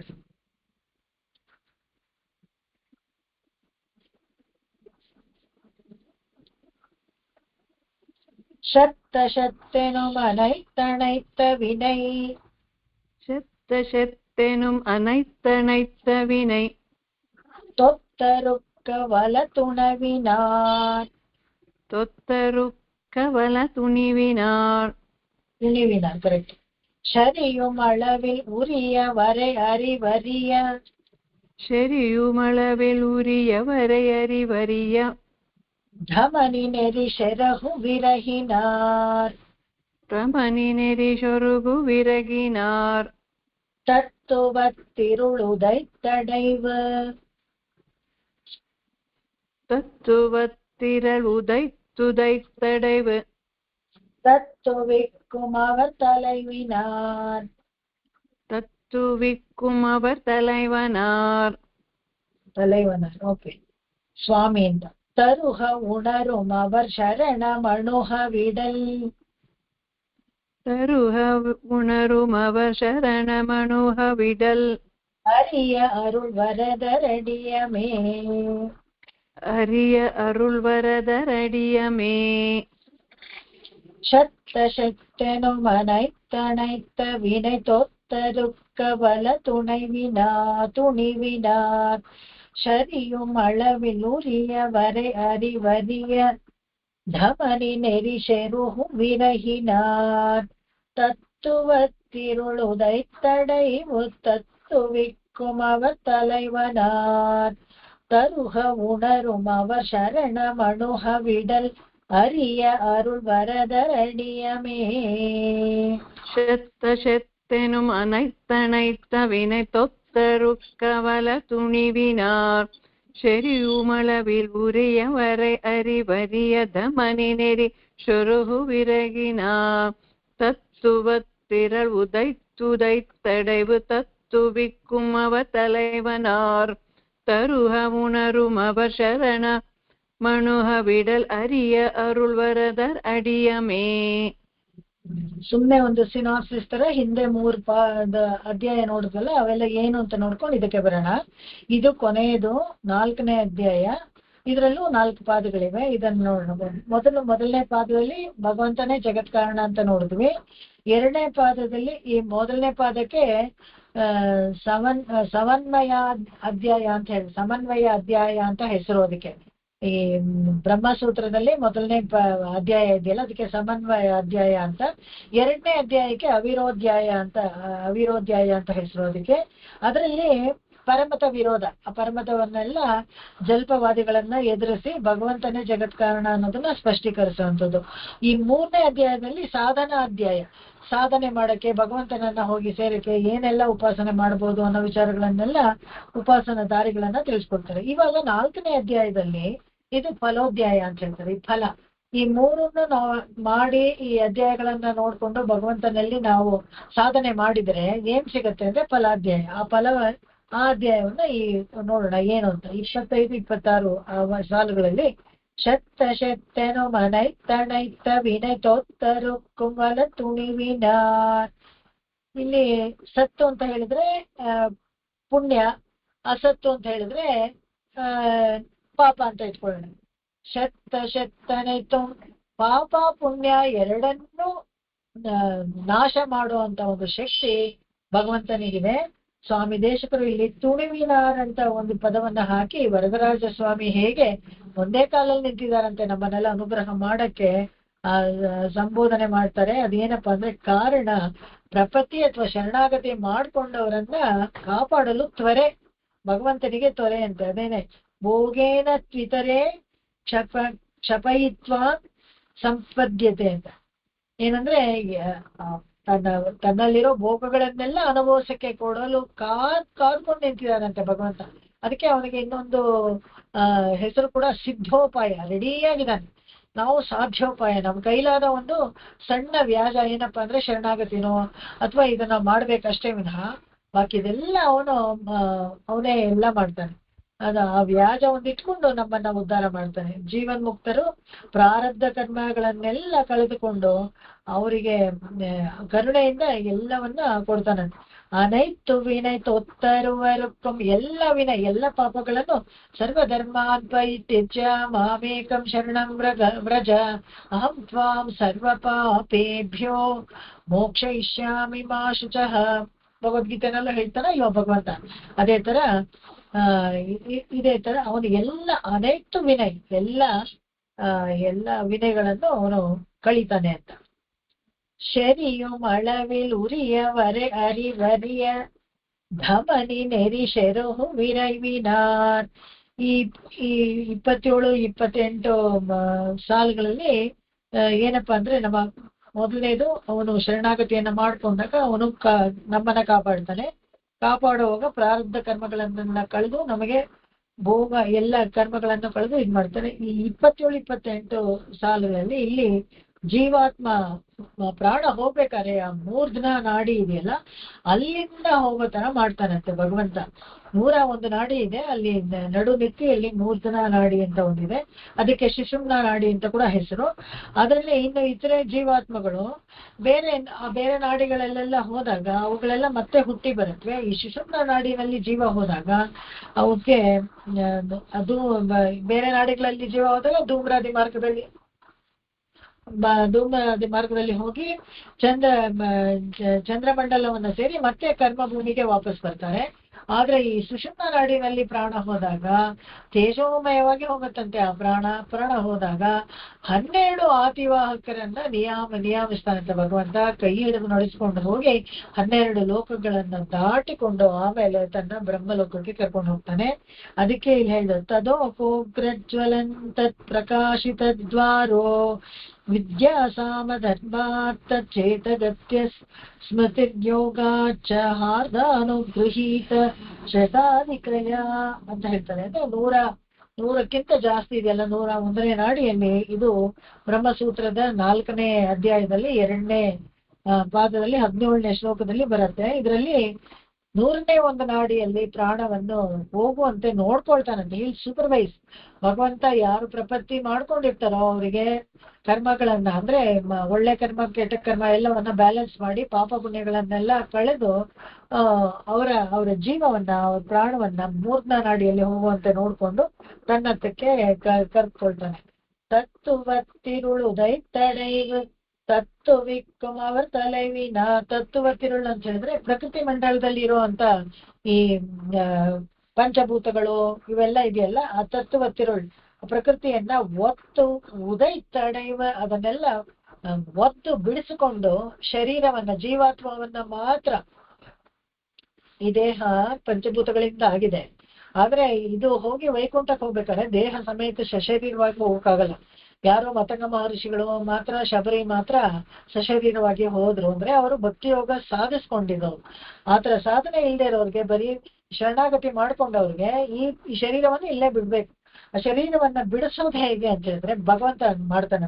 ತತ್ವತಿರಳ್ ಉದೈತ್ತಡೈವ, ಅವನ ಒತ್ತು ಪ್ರಕೃತಿ ಅನ್ನೋದನ್ನೆಲ್ಲ ಬಿಡಿಸಿ ನಮ್ಮನ್ನ ಕರ್ಕೊಂಡು ಹೋಗಿ ತತ್ತುವಿಕ್ಕುಂ, ಅವಾಗ ಅಂಡಕಟಾಹವನ್ನ ಭೇದಿಸಿ ಅವರ ತಲೈವನಾರ್, ಅವರೇ ನಮ್ಮ ಲೀಡರ್ ಭಗವಂತ. ಅವರನ್ನ ನಮ್ಮ ಸ್ವಾಮಿ. ತರುಹ ಉಣರುಂ ಅವರ್ ಶರಣಂ ಅಣುಹ ವಿಡಿಲ್ ಹರಿಯ ಅರುಳ್ ವರದರಡಿಯಮೆ. ಅವರಂತ ಹೇಳಿದ್ರೆ ತತ್ತು ವಿಕ್ಕುಂ ಅವರ್ ತಲೈವನಾರ್. ಯಾಕೆ ಅವರಂದ್ರೆ, ಅವರ ತಲೈವನಾರಂದ್ರೆ ಅವ್ರು ಯಾರು ಇಲ್ಲಿ? ಅವರಂತ ಹೇಳಿದ್ರೆ ಆತಿವಾಹಕರು. 12 ಆತಿವಾಹಕರಿಗೂ ತಲೆವನು ಭಗವಂತನೇ. ಆ 12 ಆತಿವಾಹಕರಿಗೆ ನಮ್ಮನ್ನ ಒಪ್ಪಿಸ್ತಾನೆ. ಸುಷುಮ್ನ ನಾಡಿಯಲ್ಲಿ ಪ್ರಾಣ ಹೋದಾಗ ನಮ್ಮ ಜೀವಾತ್ಮವು ತೇಜೋಮಯವಾಗಿರುತ್ತೆ. ನಾವು ಹೇಳಿದ್ವಲ್ಲ, ತದೋಪಜ್ವಲಂತ ಪ್ರಕಾಶಿತ ದ್ವಾರು. ಆ ದ್ವಾರವೇ ಸುಷುಮ್ನ ನಾಡಿಯೇ ಒಳ್ಳೆ ಪ್ರಕಾಶಮಯವಾಗಿ ಬ್ರಿಲಿಯಂಟ್ ಆಗಿರ್ತಂತೆ. ಅದರಲ್ಲಿ ಪ್ರಕಾಶಮಯವಾದ ಈ ಜೀವಾತ್ಮ ಅಲ್ಲಿ ಹೋಗುವಾಗ ಒಡನೆ ಅದನ್ನ 12 ಆತಿವಾಹಕರಿಗೆ ಹ್ಯಾಂಡ್ ಓವರ್ ಮಾಡ್ತಾನೆ. ವಿದ್ಯುತ್, ವರುಣ, ಅರ್ಚಿರಾದಿ ಮಾರ್ಗ ಅಂತ ಹೇಳಿದ್ರೆ ಅದು 12 ಆತಿವಾಹಕರದು. ಅಲ್ಲಿ ಸೂರ್ಯ, ಚಂದ್ರ, ವಿದ್ಯುತ್, ವರುಣ, ಆಮೇಲೆ ಅಯಣ, ಉತ್ತರಾಯಣ, ದಕ್ಷಿಣಾಯಣ, ಆಮೇಲೆ ಪಕ್ಷ, ಇವುಗಳೆಲ್ಲ ಇದು ಯಾವುದು ಶುಕ್ಲ ಪಕ್ಷ, ಈ ಕೃಷ್ಣ ಪಕ್ಷ, ಇವು ಒಂದೊಂದು ಲೋಕ. 12 ಲೋಕದಲ್ಲಿ ಹೋಗಿ ಸತ್ಯಲೋಕ ಪರ್ಯಂತ ಎಲ್ಲವನ್ನ ದಾಟಿ ಭಗವಂತ ಬ್ರಹ್ಮಲೋಕಕ್ಕೆ ಕರ್ಕೊಂಡು ಹೋಗ್ತಾನೆ. ಆ ಬ್ರಹ್ಮಲೋಕಕ್ಕೆ ಕರ್ಕೊಂಡು ಹೋಗುವಾಗ ತುಂಬಾ ಆಶ್ಚರ್ಯವಾಗಿ ತನ್ನಂತೆಯೇ ನಮಗೆ ಸ್ವರೂಪ, ಸಾಯುಜ್ಯ, ಸಾಲೋಕ್ಯ, ಸಾಮೀಪ್ಯ ಈ 4 ತರದ ಮೋಕ್ಷವನ್ನು ಭಗವಂತ ನಮಗೆ ಕೊಡ್ತಾನೆ. ತನ್ನಂತೆಯೇ ನಮಗೆ ರೂಪ ಕೊಡ್ತಾನೆ. ಸಾಯುಜ್ಯ, ತಾನು ಏನ್ ಅನುಭವಿಸ್ತಾನೋ ಅದೇ ಸಂತೋಷವನ್ನು ನಮಗೆ ಕೊಡ್ತಾನೆ. ಸಾಲೋಕ್ಯ, ಅವನಿರೋ ವೈಕುಂಠದಲ್ಲೇ ನಮ್ಮನ್ನ ಇಟ್ಕೊಳ್ತಾನೆ. ಮತ್ತೆ ಸಾಮೀಪ್ಯ, ಹತ್ರ ಇಟ್ಕೊಳ್ತಾನಂತೆ, ಎಲ್ಲೋ ದೂರ ಇಟ್ಕೊಳ್ಳಲ್ಲ. ಕರೆದು ತನ್ನ ತೊಡೆ ಮೇಲೆ ಕೂಡ್ಸ್ಕೊಂಡು ಸಮೀಪ ತಮ್ಮ ತಲೆಯನ್ನ ಮೂಸ್ ನೋಡಿ ಹತ್ತಿರದಲ್ಲಿ ಇಟ್ಕೊಳ್ತಾನೆ. ಈ 4 ತರದ ಮೋಕ್ಷವನ್ನು ಭಗವಂತ ನಮಗೆ ಕೊಡ್ತಾನೆ. 29-30 ತರುಹ ಉಣರುಂ ಅವರ್ ಶರಣರ್ ಅಣುಹ ವಿಡಲ್. ಯಾರು ಶರಣಾಗತಿ ಮಾಡ್ಕೊಳ್ತಾರೋ ಭಗವಂತ ಅವನ ತಮ್ಮ ಹತ್ರಕ್ಕೆ ಕರ್ಕೊಂಡು ಹರಿಯ ಅರುಳ್, ಅವನ ಕೃಪೆ ಏನು ಅನ್ನೋದನ್ನ ತಿಳಿಸ್ಕೊಡ್ತಾನೆ. ವರದರಡಿಯ ಮೇ, ಭಗವಂತನ ಇಲ್ಲಿ ವರದರಾಜನ್ ಅಂತ ಕರೀತಾರೆ. ಆ ಪ್ರಾಣ ಹೋದಾಗ ಅದರಲ್ಲಿ ತುಂಬಾ ಇನ್ನೊಂದು ವಿಚಾರ ಹೇಳ್ತಾರೆ ಈ 4ನೇ ಅಧ್ಯಾಯದಲ್ಲಿ. ಯಾವ್ದು ಅಂತ ಹೇಳಿದ್ರೆ ರಶ್ಮ್ಯನುಸಾರಿ ಅಂತ ಅರ್ಚಿರಾದಿ ಮಾರ್ಗದಲ್ಲಿ ನಮ್ಮನ್ನ ಹ್ಯಾಂಡ್ ಓವರ್ ಮಾಡ್ಬಿಡ್ತಾರೆ. ಒಂದ್ಸತಿ ಇದ್ ಮಾಡಿದಾಗ ಅವರು ಆಟೋಮೆಟಿಕ್ ಆಗಿ ಅಲ್ಲಿ ಹೋಗ್ತಾರೆ. ಈ ಚಾಂದೋಕ್ಯ ಉಪನಿಷತ್ತಲ್ಲಿ ಕೂಡ ಈ 6ನೇ ಇದರಲ್ಲಿ 8ನೇ ಅಧ್ಯಾಯ ಅದರಲ್ಲೂ ಹೇಳ್ತಾರೆ ಹೇಗೆ ಪ್ರಾಣ ಹೋದಾಗ ಏನಾಗತ್ತೆ ಅಂತ ಹೇಳಿದ್ರೆ ವಾಕ್ ಮನಸ್ಸಿನಲ್ಲಿ ಲೀನ ಆಗತ್ತಂತೆ, ಮನಸ್ಸು ಪ್ರಾಣದಲ್ಲಿ ಲೀನ ಆಗತ್ತೆ, ಪ್ರಾಣ ಅಗ್ನಿಯಲ್ಲಿ ಲೀನ ಆಗುತ್ತೆ. ಅಗ್ನಿ ಅಂತ ಹೇಳಿದ್ರೆ ಇಲ್ಲಿ ನಮ್ಗೆ ಒಂದು ಜಠರಾಗ್ನಿ ಇರುತ್ತೆ, ವೈಶ್ವಾನರ ಅಂತ, ಮತ್ತೆ ಈ ಶರೀರದಲ್ಲಿ ಒಂದು ಶಾಖ ಇರುತ್ತಲ್ಲ ಅದಕ್ಕೆ ಅಗ್ನಿ ಅಂತ ಹೇಳೋದು, ಅದರಲ್ಲಿ ಲೀನ ಆಗುತ್ತೆ. ಆ ಅಗ್ನಿ ಬ್ರಹ್ಮನಲ್ಲಿ ಲೀನ ಆಗುತ್ತೆ, ಅವಾಗ ಮೋಕ್ಷಕ್ಕೆ ಹೋಗುತ್ತೆ. ಈ ತರ ಆ ಪ್ರಾಣ ಹೋಗೋ ಒಂದು ಪ್ರಕ್ರಿಯೆ ಇದೆಯಲ್ಲ ಅದನ್ನ ಕೂಡ ವರ್ಣಿಸ್ತಾರೆ. ಈ 29-30 ಇದರಲ್ಲಿ ಆತಿವಾಹಕರು ಮುಕ್ತಿ ಧಾಮಕ್ಕೆ ಹೇಗೆ ನಮ್ಮನ್ನ ಕರ್ಕೊಂಡು ಹೋಗ್ತಾರೆ. ಸೂರ್ಯ, ಚಂದ್ರ, ವಿದ್ಯುತ್, ದಿವಸ, ಪಕ್ಷ, ಸಂವತ್ಸರ, ವರುಣ, ಇಂದ್ರ, ಅಯಣ, ಸತ್ಯಲೋಕ ಪರ್ಯಂತ ನಮ್ಮನ್ನ ದಾಟಿಸಿ ಭಗವಂತನಿಗೆ ನಮ್ಮನ್ನ ಹ್ಯಾಂಡ್ ಓವರ್ ಮಾಡ್ತಾರೆ. ಚಿರಾದಿ ತತ್ಪ್ರೀತೆ ಅಂತ ಜೀವಾತ್ಮನು ಆತಿವಾಹಕರ ಮಾರ್ಗವನ್ನ ಆತಿವಾಹಕರು ಜೀವಾತ್ಮರಿಗೆ ಮಾರ್ಗದರ್ಶನ ಮಾಡಿ ಭಗವಂತನ ಹತ್ರ ಕರ್ಕೊಂಡು ಹೋಗ್ತಾರೆ ಅಂತ. ಈ 31-32ನೇ ಲೈನು ಅಷ್ಟೇ 4ನೇ ಅಧ್ಯಾಯದಲ್ಲಿ ಕೊನೆ ಪಾದ ಇದು. ಈ ಫಲ ಶರಣಾಗತಿ ಮಾಡೋರು ಬಿಡಲರಿಯ, ಅದರಲ್ಲೂ ಹೇಳ್ತಾರೆ ಅದು ಶಕಟ ஒரு ಶಕಟಮುಡೆಯ ஒரு ಕಾಲು ತುಣಂದನ, ಅಲ್ಲಿ ಪಾದಗಳನ್ನು ವಿವರಿಸ್ಬೇಕಾದ್ರೆ ಕೊನೆಯಲ್ಲಿ ವಿಡಲರಿಯ ಪೆರುಮಾಳ್ ಮೆನ್ಪದಂಗಳೇ ಅಂತ ಹೇಳ್ತಾರೆ. ಅದರ ರುಚಿ ಕಂಡ್ಬಿಟ್ರೆ, ಭಗವಂತನ ಪಾದಗಳನ್ನ ಹಿಡ್ಕೊಂಡು ಅದನ್ನ ಆರಾಧಿಸುವ ರುಚಿ ಕಂಡ್ಬಿಟ್ರೆ ವಿಡಲರಿಯ ಅದನ್ನ ಬಿಡೋಕೆ ನಮ್ಗೆ ಗೊತ್ತೇ ಆಗುತ್ತೆ. ಪೆರುಮಾಳ್ ಮೆನ್ಪದಂಗಳೇ, ಮೃದುವಾದ ಪಾದಗಳನ್ನ ಬಿಡೋಕೆ ನಮ್ಗೆ ಗೊತ್ತಾಗಲ್ವಂತೆ. ಅದೇ ತರ ಇಲ್ಲೂ ಅದನ್ನೇ ಹೇಳ್ತಾರೆ. ಅಣುಹ ವಿಡಲ್, ಅವನ ಹತ್ರ ಹೋದ್ಮೇಲೆ ನಮ್ಮನ್ನ ಬಿಡಲ್ವಂತೆ, ದೂರ ಹೋಗೋಕೆ ಬಿಡೋದಿಲ್ವಂತೆ, ಅವನ ಹತ್ರನೇ ಇಟ್ಕೊಳ್ತಾನೆ. ನಾವು ಅವನನ್ನ ಬಿಟ್ಟು ಬರಕ್ಕೆ ಇಷ್ಟಪಡೋದಿಲ್ಲ, ಅವನ ಹತ್ರನೇ ಇರೋಕೆ ಇಷ್ಟಪಡ್ತೀವಿ. ಅರುಳ್ ಬರದರಡಿಯಮೇ, ಅರುಳ್ ಬರದರಂತೆ ಇಲ್ಲಿ ಭಗವಂತನಿಗೆ ವರದರಾಜ ಪೆರುಮಾಳನ್ನ ಹೋಲಿಸಿದ್ದಾರೆ. ಸಾಯುಜ್ಯ, ಸಾಮೀಪ್ಯ ಎಲ್ಲವನ್ನೂ ಕೊಡೋದು ಭಗವಂತನೇ ನಮಗೆ ಎಲ್ಲವನ್ನೂ ಕೊಡ್ತಾನೆ ಅಂತ. ಇಲ್ಲಿ ಒಂದೇ ಒಂದು ಸ್ಮಾಲ್ ಸಮ್ಮರಿ ಹೇಳ್ಬಿಟ್ಟು ಮುಗಿಸ್ತೀನಿ, ನೆಕ್ಸ್ಟ್ ಕ್ಲಾಸಲ್ಲಿ ನೋಡ್ಕೊಳ್ಳೋಣ. ಈಗ ಇದೆಲ್ಲಾನು ತಾತಾಚಾರ್ಯರು ಅವರೆಲ್ಲಾನು ಇದಕ್ಕೆ ಇದು ಮಾಡಿದ್ದಾರೆ. ಈ ಮೋಕ್ಷಕ್ಕೆ ಹೋಗ್ಬೇಕಾದ್ರೆ ಒಂದೇ ಒಂದು ವಿಷಯ ಏನಪ್ಪ ಅಂದ್ರೆ ಶ್ರೀಪತಿತ್ವ ಮತ್ತು ಸೃಷ್ಟಿಕರ್ತತ್ವ, ಇದೆರಡು ಮಾತ್ರ ನಮಗೆ ಮಾಡಕ್ಕಾಗೋದಿಲ್ಲ. ಬಾಕಿ ಇದೆಲ್ಲ ಭಗವಂತನ ತರನೇ ಮಾಡ್ಬೋದು. ಜಗದ್ವ್ಯಾಪಾರ ವರ್ಜ ಪ್ರಣಕಾತ್ ಅಸನ್ನಿಹಿತ ತತ್ವಾಚ್ಯ ಅಂತ ಅಂದ್ರೆ ಇದು ಕೂಡ ಅಷ್ಟೇ 4ನೇ ಅಧ್ಯಾಯದಲ್ಲಿ ಹೇಳಿರೋಂಥದ್ದು. ಜಗತ್ ಕಾರಣ ಮತ್ತೆ ಭಗವಂತ ಶ್ರೀಪತಿತ್ವ ಒಂದು ಬಿಟ್ಟು ಬಾಕಿ ಇದೆಲ್ಲವನ್ನು ಅನುಭವಿಸ್ಬೋದು. ಅವಿಭಾಗೇನ ದೃಷ್ಟಾರ್ಥ ಅಂತ ಹೇಳಿದ್ರೆ, ಅವಿಭಾಗೇನ ಅಂತ ಹೇಳಿದ್ರೆ ತನ್ನನ್ನು ಬಿಟ್ಟು ಅಗಲ್ದೇ ಇರೋ ತರ ನೋಡ್ಕೊಳ್ತಾನಂತೆ ಭಗವಂತ. ನಾವು ಒಂದ್ಸತಿ ಎಲ್ಲ ಹೋಗ್ಬಿಟ್ರೆ ಮತ್ತೆ ನಮ್ಮನ್ನ ಬಿಡೋದಿಲ್ಲ, ಅವ್ನು ನೋಡ್ಕೊಳ್ತಾನೆ. ಅದಕ್ಕೆ ಏತಿವೈತು ಏಣಿವಾಗಿ ಅಂತ ಕೂಡ ಇವರೇನೆ ವೇದಾಂತ ದೇಶಿಕರನ್ನೇ ಅವ್ರ ಪ್ರಬಂಧಗಳಲ್ಲಿ ಹೇಳ್ತಾರೆ. ಹತ್ತಿಸ್ಕೊಂಡ್ಬಿಟ್ಟು ಏಣಿ ತಗೊಂಡ್ಬಿಡ್ತಾನಂತೆ, ನಾವು ಮತ್ತೆ ಜಾರಿ ಬೀಳ್ದಂಗೆ ನೋಡ್ಕೊಳ್ತಾನಂತೆ. ಎಲ್ಲ ಕರ್ಮಗಳನ್ನು ಮುಕ್ತಿ ಹೊಂದಿ ಸಂಪೂರ್ಣವಾಗಿ ಬ್ರಹ್ಮಾನಂದವನ್ನ ಅನುಭವಿಸಕ್ಕೆ ಅಲ್ಲಿ ಮೋಕ್ಷದಲ್ಲಿ ನಮಗೆ ಒಂದು ಸ್ಥಾನವನ್ನ ಕೊಡ್ತಾನೆ ಅಂತ.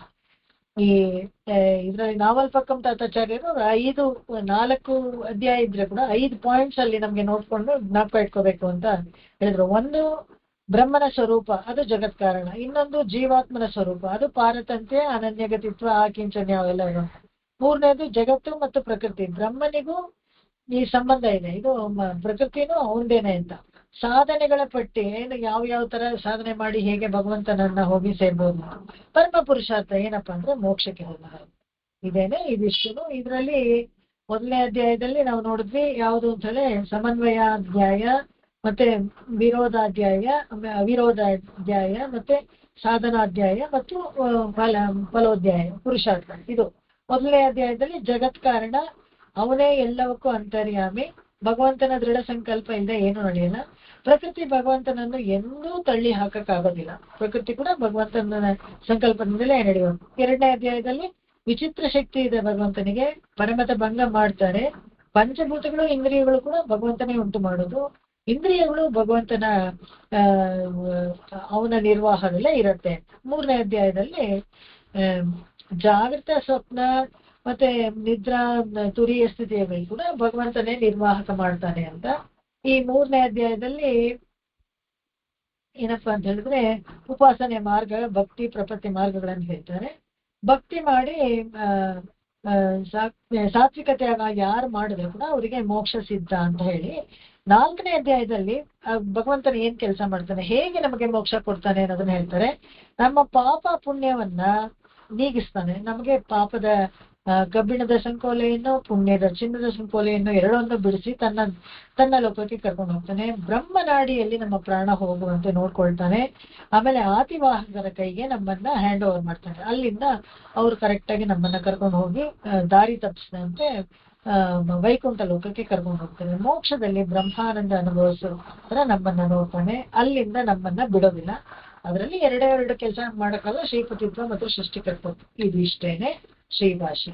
ಇವಾಗ ಇಲ್ಲಿ ಒಂದೇ ಒಂದು ವಿಷಯ ನಾನು ನಿಮ್ಗೆ ಏನ್ ಹೇಳಕ್ ಇಷ್ಟಪಡ್ತೀನಿ ಅಂತಂದ್ರೆ, ನೀವು ಯಾವುದೇ ಮತವನ್ನ ಅನುಸರಿಸಿ ಯಾವುದೇ ದೇವರನ್ನ ಪೂಜೆ ಮಾಡಿದ್ರು ನಮಗೆ ಸನಾತನ ಧರ್ಮಕ್ಕೆ ನಮಗೆ ಇರೋದೇ ಬ್ರಹ್ಮಸೂತ್ರ ಒಂದೇ. ಆ ಬ್ರಹ್ಮಸೂತ್ರಕ್ಕೆ ಇರೋದೇ ಈ 4 ಅಧ್ಯಾಯಗಳಷ್ಟೇ. ಈ 4 ಅಧ್ಯಾಯಗಳಲ್ಲಿ ಏನ್ ಹೇಳಿದೆ ಅಂತ ಹೇಳಿದ್ರೆ, ಇಷ್ಟೆಲ್ಲಾ ಸಾಧನೆಗಳೆಲ್ಲ ಇದ್ರು ಕೂಡ ಭಕ್ತಿ ಯೋಗ ಮತ್ತು ಪ್ರಪತ್ತಿ ಮಾರ್ಗನೇ ತುಂಬಾ ಸುಲಭವಾದ ಮಾರ್ಗ. ಭಗವಂತನನ್ನ ಹೋಗಿ ಸೇರುವಂತದ್ದು.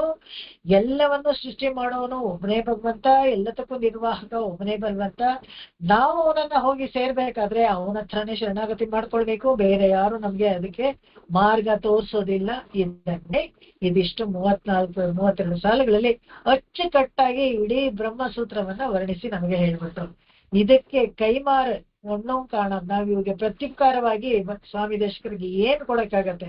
ಇಷ್ಟು ಸುಲಭವಾಗಿ ಒಂದು ತತ್ವ, ಒಂದು ಧರ್ಮವನ್ನ, ಒಂದು ಶಾಸ್ತ್ರವನ್ನ ನಮ್ಗೆ ಅರ್ಥ ಮಾಡಿಸ್ತಾರೆ ಅಂತ ಹೇಳಿದ್ರೆ, ಇಷ್ಟೆಲ್ಲ ತಿಳ್ಕೊಂಡು ಕೂಡ ನಾವು ಭಗವಂತನಿಗೆ ಶರಣಾಗದೆ ಹೋದ್ರೆ ಏನೂ ಪ್ರಯೋಜನ ಇಲ್ಲ. ಮತ್ತೆ ನಾವು ಸಂಸಾರದಲ್ಲಿ ಬರ್ಬೇಕಷ್ಟೇ. ಅದರಿಂದ ಅವನಿಗೇನು ಬೇಜಾರಿಲ್ಲ, ನಾವು ಮತ್ತೆ ಸಂಸಾರದಲ್ಲಿ ಬರ್ಬೇಕಾಗತ್ತೆ ಅಂತ ಅಷ್ಟೆ.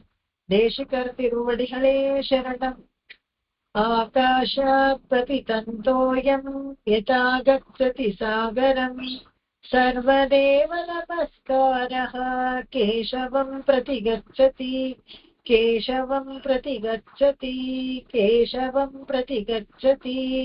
ಓಂ ಶಾಂತಿ ಶಾಂತಿ ಶಾಂತಿ.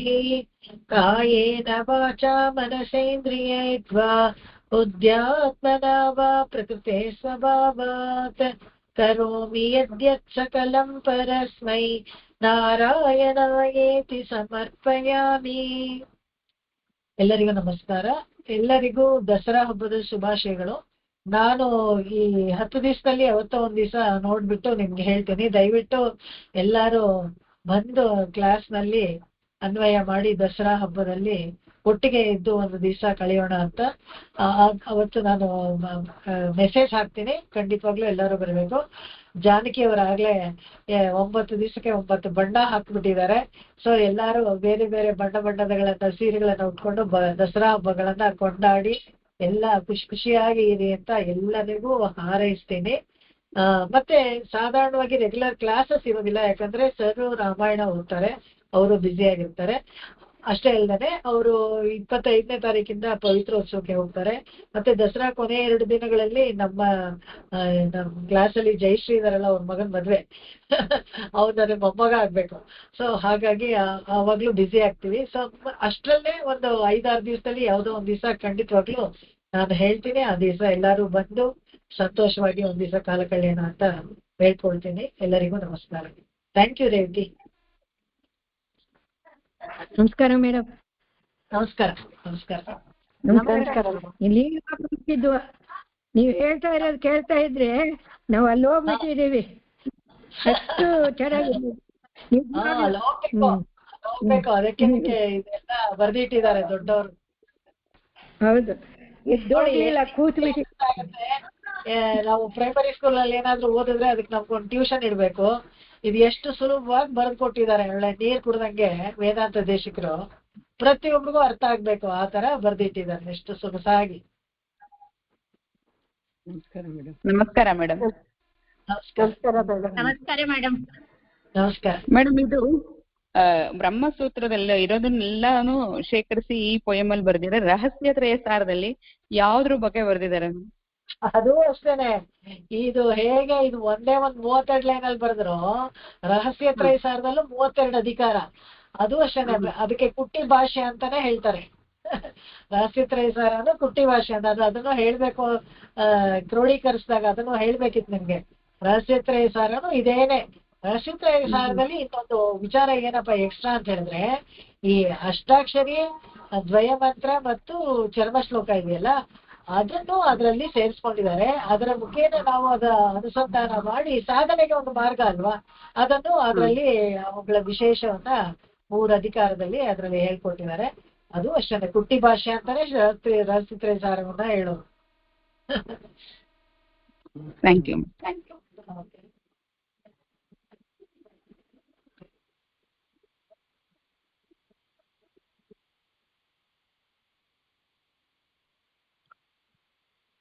ನಾನು 10 ದಿವಸ ಇರೋದಿಲ್ಲ, 12 ದಿವಸ ಮೇಲ್ಕೋಟೆ. ನಮಸ್ಕಾರ. ರಾಮಾಯಣ ಪಾರಾಯಣ. ತುಂಬಾ ಸಂತೋಷ ಆಗ್ಲಿ. ಬನ್ನಿ, ಆದ್ರೆ ಎಲ್ಲಾರನ್ನು ಕರ್ಕೊಂಡು. ನಾನು 2ನೇ ತಾರೀಕು ಪಟ್ಟಾಭಿಷೇಕ. ಎಲ್ರನ್ನೂ ಕರ್ಕೊ ಬಂದ್ಬಿಡದ? ಬನ್ನಿ. ಅಯ್ಯೋ, ಅದಕ್ಕೇನಂತೆ, ದೇವ್ರ ಸೇವೆ ಆಗುತ್ತೆ, ಊಟ ಆಗುತ್ತೆ, ಏನು ತೊಂದರೆ ಇಲ್ಲ. ಓಕೆ, ನೋಡೋಣ ಹೇಗಾಗತ್ತೆ ಅಂತ. ಅದೇ ಯಾರಾದ್ರೂ ಸರ್ಗೂರ್ಗ್ ಬರ್ತಾರಾ ಅಂತ ನೋಡ್ಬೇಕು. ಸರಿ, ಅವತ್ತು ಸರ್ಗೂರಲ್ಲಿ ಯಾವತ್ತದು ಪವಿತ್ರೋತ್ಸವ? ಸರ್ಗೂರಲ್ಲಿ 25ರಿಂದ ಪವಿತ್ರೋತ್ಸವ ಶುರು, 28ಕ್ಕೆ ಪೂರ್ಣಾಹುತಿ ಪವಿತ್ರೋತ್ಸವ. ಅದೇನೆ ಗೊತ್ತಾಯ್ತು, ಪೂರ್ಣಾಹುತಿ 3ನೇ ದಿವಸ ಯೂಶುವಲಿ. ಹೌದು, 28ಕ್ಕೆ 3 ದಿವಸ, 28ಕ್ಕೋ 29ಕ್ಕೋ ಅಲ್ಲಿ ಪವಿತ್ರೋತ್ಸವ. ನಾನು ಮತ್ತೆ ಪೋಸ್ಟ್ ಮಾಡ್ತೀನಿ ಈ ಗ್ರೂಪ್ ಅಲ್ಲಿ ಅದನ್ನ. ಯಾಕಂದ್ರೆ ಆಲ್ಮೋಸ್ಟ್ ಎಲ್ಲರೂ ಸರ್ಗೂರ್ ದೇವಸ್ಥಾನಕ್ಕೆ ಕಾಂಟ್ರಿಬ್ಯೂಟ್ ಮಾಡಿದ್ದಾರೆ. ಅವರೆಲ್ಲಾನು ಡೋನರ್ಸ್ ಲಿಸ್ಟ್ ಅಲ್ಲಿ ಇದ್ದಾರೆ, ಎಲ್ಲರಿಗೂ ಆ ಪತ್ರಿಕೆ ಹೋಗಿರುತ್ತೆ. ನಾನು ಏನಂದ್ರೆ ದೇವಸ್ಥಾನ ನೋಡಿಲ್ದೇ ಇರೋರು ಯಾರು ಫ್ರೀ ಆಗಿದಾರೋ, ಇಷ್ಟಪಡ್ತಾರೋ, ಒಂದ್ ಸ್ವಲ್ಪ ಜನನ ಬೇಕಾದ್ರೆ ಕರ್ಕೊಂಡು ಹೋಗೋಣ ಅಂತ ಅಂದ್ಕೊಂಡೆ. ಬಹುಶಃ ನಾನು ಹೋದ್ರೆ ಹೋಗೋಣ. ಮೇಲ್ಕೋಟೆಗೆ ಅವರು ಹಂಗೆ ಬನ್ನಿ. ಆದ್ರೆ ನಾಳೆಯಿಂದ ಶುರುನಾ? ಮಂಡೆಯಿಂದ? ನಾಳೆದಿಂದ ಮಂಡೆಯಿಂದ. ನಾಳೆ ಮಾಲೆ ಅಲ್ಲ, ನಾಳೆ ನಾಳೆ ಮಧ್ಯಾಹ್ನ ಹೋಗ್ತೀವಿ. ಸೋಮವಾರದಿಂದ ಪ್ರತಿಪದ ಆಗ್ಲಿ. ಶ್ರೀವತ್ಸಂಗ್ ಹೇಳಿ ನಮಸ್ಕಾರ ಹೇಳ್ಬಿಡಿ. ಖಂಡಿತ ಖಂಡಿತ. ನಮಸ್ಕಾರ ಎಲ್ಲಾರ್ಗು. ನಮಸ್ಕಾರ ಎಲ್ಲಾರ್ಗು. ದಸರಾ ಹಬ್ಬದ ಶುಭಾಶಯ.